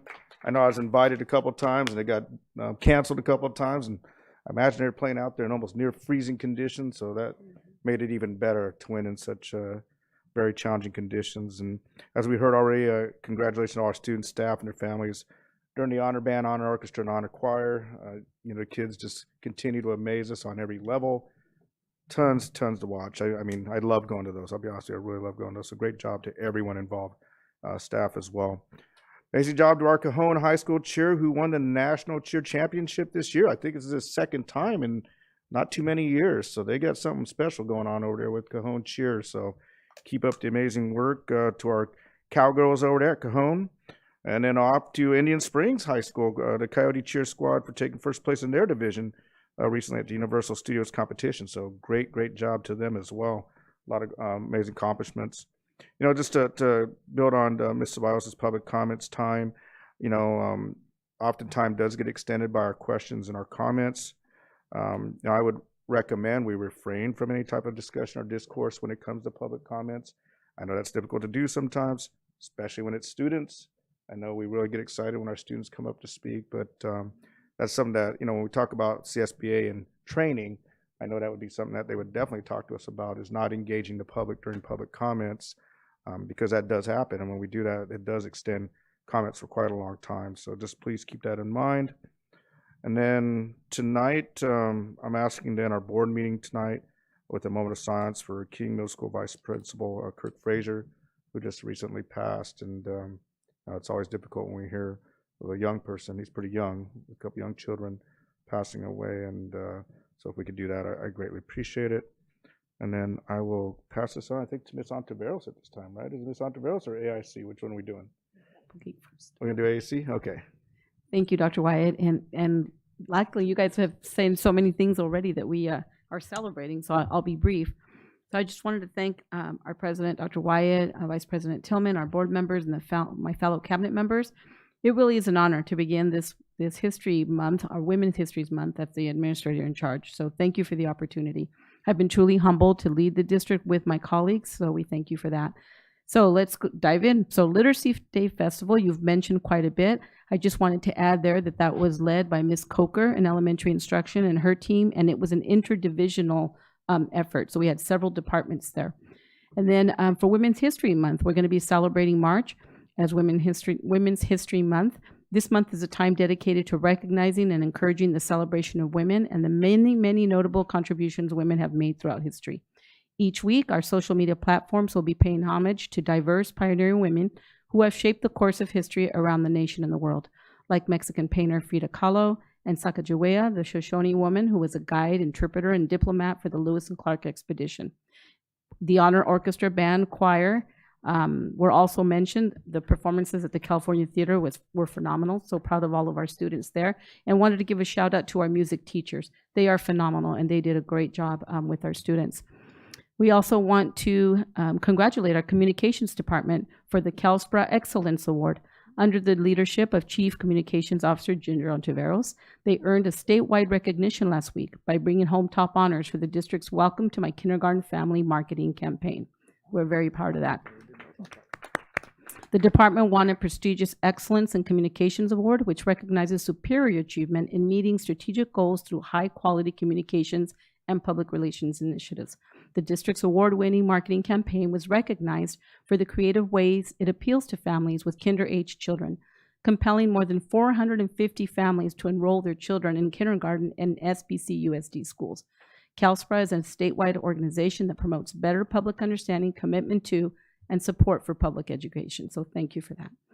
We also have the Suchi Foundation is offering a free medical clinic on Sunday, March 12th from 9 to 2 at Indian Springs High School. Appointments are recommended but not required. Availability is limited and no insurance is required. We just want to remind our families that services available will be medical, dental, vision, acupuncture, and prescriptions. And also for COVID during spring break, we deeply care about the well-being of our students and families. So as a courtesy, our district will be distributing over-the-county COVID tests for all students ahead of spring break so they can have those. We want our families to have these tests when they're traveling or visiting family, and we urge families to please save at least one test so they can test their child on April 1st or April 2nd. We continue reminding families that if your child tests positive for COVID, please keep your child home and report the absence to the school right away so they can provide assistance and resources for your families. So I know many of you have already come to our We Built This City tour. We're visiting different schools with all the wonderful facilities improvements that are going on. So we hope to see you at the next stop in the We Built This City tour, coming to Indian Springs on Thursday, March 9th, where we will be holding a ribbon cutting ceremony at 10:30 for the school's Manufacturing Career Technical Education Center. This $5.8 million project includes a state-of-the-art career technology education facility, giving students a head start on a range of well-paying manufacturing careers. The high school cheer awards were already mentioned, so again, kudos to Cajon and Indian Springs for their cheer squads. I know that Urbita Elementary was also mentioned already for their successful career day, so kudos to them as well and their staff. And Dr. Wyatt beat me to the punch on the high school soccer championship, so that's fantastic, and we congratulate San Gorgonio again for their victory. That's fantastic. And I lastly wanted to also thank Ms. Ginger Ontiveros. This is her last board meeting, so I wanted, on behalf of my colleagues as well, Dr. Rodriguez and Dr. Funches, on behalf of the board, Ms. Ontiveros, thank you for everything. Thank you for all your service. We've appreciated everything that you've done for our district. Best of luck to you. We wish you well. Thank you. Thank you, Ms. Applegate. I believe we were going to have Ms. Ontiveros have some comments. So. Well, thank you very much, Dr. Wyatt, board, cabinet. I just really want to let you know what an honor it's been for me to serve first with my cabinet peers. I mean, every one of them is a high caliber leader who is just so dedicated to doing what's best for our students. And their brilliance inspires me to do my best every day. I will always cherish the opportunity to have led the amazing teams that I have in communications and community engagement. I mean, they go above and beyond all the time to make sure that our families are informed, that our district brand is trusted, and that our students have opportunities and supports that they need. And I'm really proud over the last 7 years of having been able to work with individuals who built our Making Hope Happen Foundation, to have created some really innovative partnerships to support students, and to have brought in tens of millions of dollars through our grant writing efforts to support expanded services for our students. But one of the things I really want to thank you for is for making me a better person, because coming here to this district, I have learned so much and been so impacted by the people that I have met here in San Bernardino City. The directors who work in our district office, the principals who lead our schools, teachers, parents, and students, and each of you as well. So I am changed by this experience, and I'm going to carry those gifts with me for the rest of my life. So thank you so much for giving me the opportunity to write such a beautiful chapter of my professional career. I just want you to know it's a little bittersweet leaving. I will miss you all, and I admit I will even miss you, at least for a while, at midnight on Tuesdays. So thank you. Thank you so much. Thank you, Ms. Ontiveros, and congratulations. I do believe, though, we have a reception for you coming up. Is that correct? Celebration reception. There are people conspiring to do that next Monday. Is that when they're conspiring to do it next I Monday? believe so. All right. So for those of us, hopefully we could attend that and, even give our appreciation more in person to say thank you to Ms. Ontiveros for all the amazing things she's done for our district and wearing multiple hats. I will say that, which has been a huge challenge. So thank you again, Ms. Ontiveros. We're going to move on to 10.1, approval of personnel report number 4, dated March 7, 2023, which contains actions such as hiring, retirements, resignations, promotions, and terminations. So moved. Second. It's been moved and properly second. Any discussion? The personal report? Personnel? Did he do as presented? One jumped out in front of me, but that's okay. As presented. Boy, we did. That was quick. So moved. So it's been moved and properly second. Again, thank you, Dr. Funches, and pardon us as well. Any discussion? Ms. Wendy, you had your light on? I did, but it was from before, so it's not for this issue. It was something else I forgot to say. Let's vote this, and we'll give you a second after that. right. So let's go ahead and vote.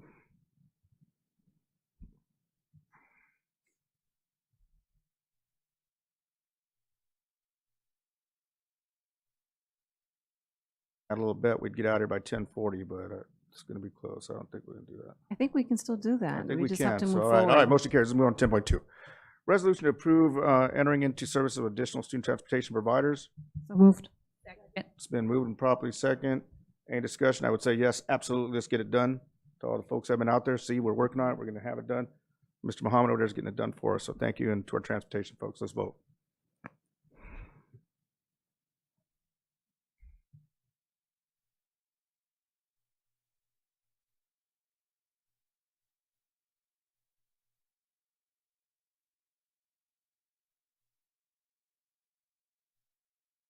All right, motion carries. We'll move on to 11. Gosh darn, I went too far down. 11.0 consent items. 11.1 approval of consent items agenda. So moved. Second. It's been moved and properly second. Any discussion or items to be pulled? I need to pull 11.36 and recuse myself since I am a board member for Young Visionaries. Any other items? All right, let's go ahead and vote.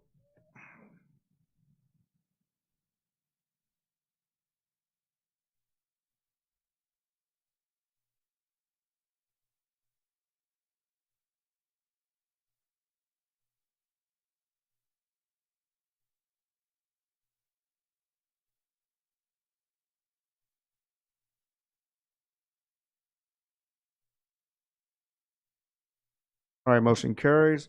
I'll go ahead and remove myself 11.36 and then turn this over to Vice President Tillman.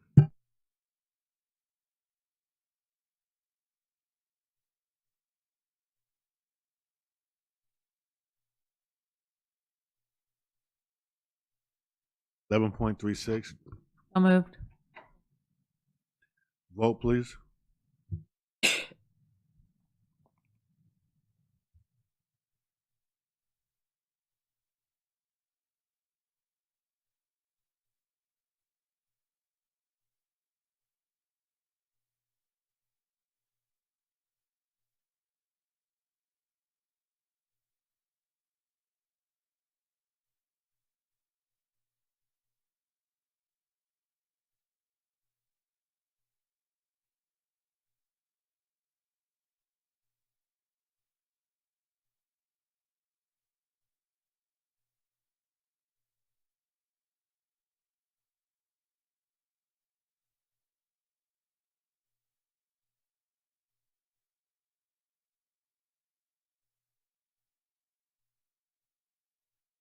Thank you. Will someone get President Wyatt, please? Thank you. Can you move? 12.1, staff will review items, updates requested. Well, one last time, board. So, see, now I'm going to tear up. I can't believe that. Okay, so this evening, first, Abigail Rosales Medina asked that we would consider updating and reaffirming the district's 2017 Safe Zone resolution. There were then several requests related to the Young Women's Empowerment. Ms. Mickey Chahusky and Ms. Myra Ceballos both asked that we would reach out to invite them to submit a proposal for the CAPS program. Myra Ceballos then asked also that we would share information about other young women's clubs that may exist in the district. Ms. Abigail Rosales Medina asked that we would provide some information to the board about why they were not included in, or their program was not included this year. And Ms. Myra Ceballos asked that we would consider providing students with any recognition that their participation in the Young Women's Empowerment Program would have earned them had it been available to them this year. Ms. Myra Ceballos and Ms. Mickey Chahusky asked that you would provide some additional information about what services CSBA legal services would provide as part of the subscription and what would be billed separately. Ms. Felicia Alexander and Dr. Scott Wyatt asked that we would obtain a list of references for other school districts that are providing, that CSBA is providing legal services to. Ms. Myra Ceballos and Mr. Danny Tillman kind of combined to ask that we would provide an explanation of what a general counsel does for the district, and does CSBA actually provide that service. Ms. Myra Ceballos asked that we would research rules about whether individuals who make virtual comments are required to identify themselves. Ms. Myra Ceballos asked that we would ensure consistency in the time allocated to public commenters. Ms. Mickey Chahusky asked that we would consider scheduling shifts for long events to ensure that the board is represented throughout the day at those events. Ms. Mickey Chahusky asked that we would follow up on the parent concerns that were expressed during public comment earlier in the evening. And Ms. Abigail Rosales Medina asked that we provide information about how accessible microwaves are for teachers and staff during the lunch times, and maybe why they are not also allowed to have them in their classrooms. And those were all of them that I captured. Hopefully I didn't miss any. Thank you, Ms. Ontiveros. Were there any other items that were not captured? I just wanted to go back and just revisit the young women empowerment, because there was one comment that I made regarding the young lady Ajane, who says she's graduating, and I was asking that we could reconsider whatever possible related to not waiting to have them submit an application or RFP in April. Is there something we can do now? I'll incorporate that in so we can follow up on that. Mr. Husky. That was a question I asked too, because the motion was actually tabled. It wasn't voted down. So a vote, to reconsider and bring it off the table should be in order. So that was what I was asking, but I wasn't sure in this forum how that happens. So that's what I was trying to ask earlier. I imagine we'll get clarity on that as soon as possible. Thank you. All righty, folks. President Wyatt, I did have something to say. Yes, I just wanted to share with the cabinet and the board members that Felicia is this next coming year's, she's the new president for the Assistance League, right? Yes, correct.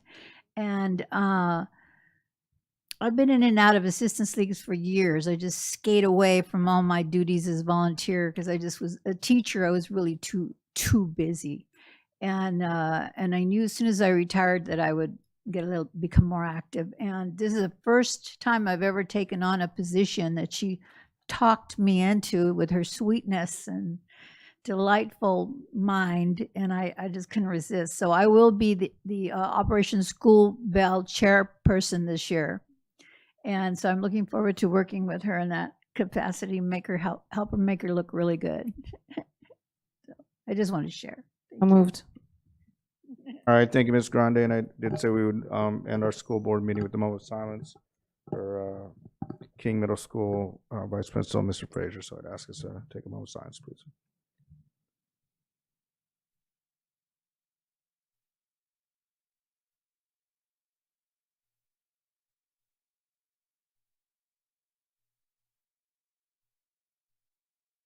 All right, thank you very much. Move to adjourn. So moved. It's been moved, properly second. Let's adjourn. Everyone have a great evening. Drive safe. As always, may God bless you as you journey home.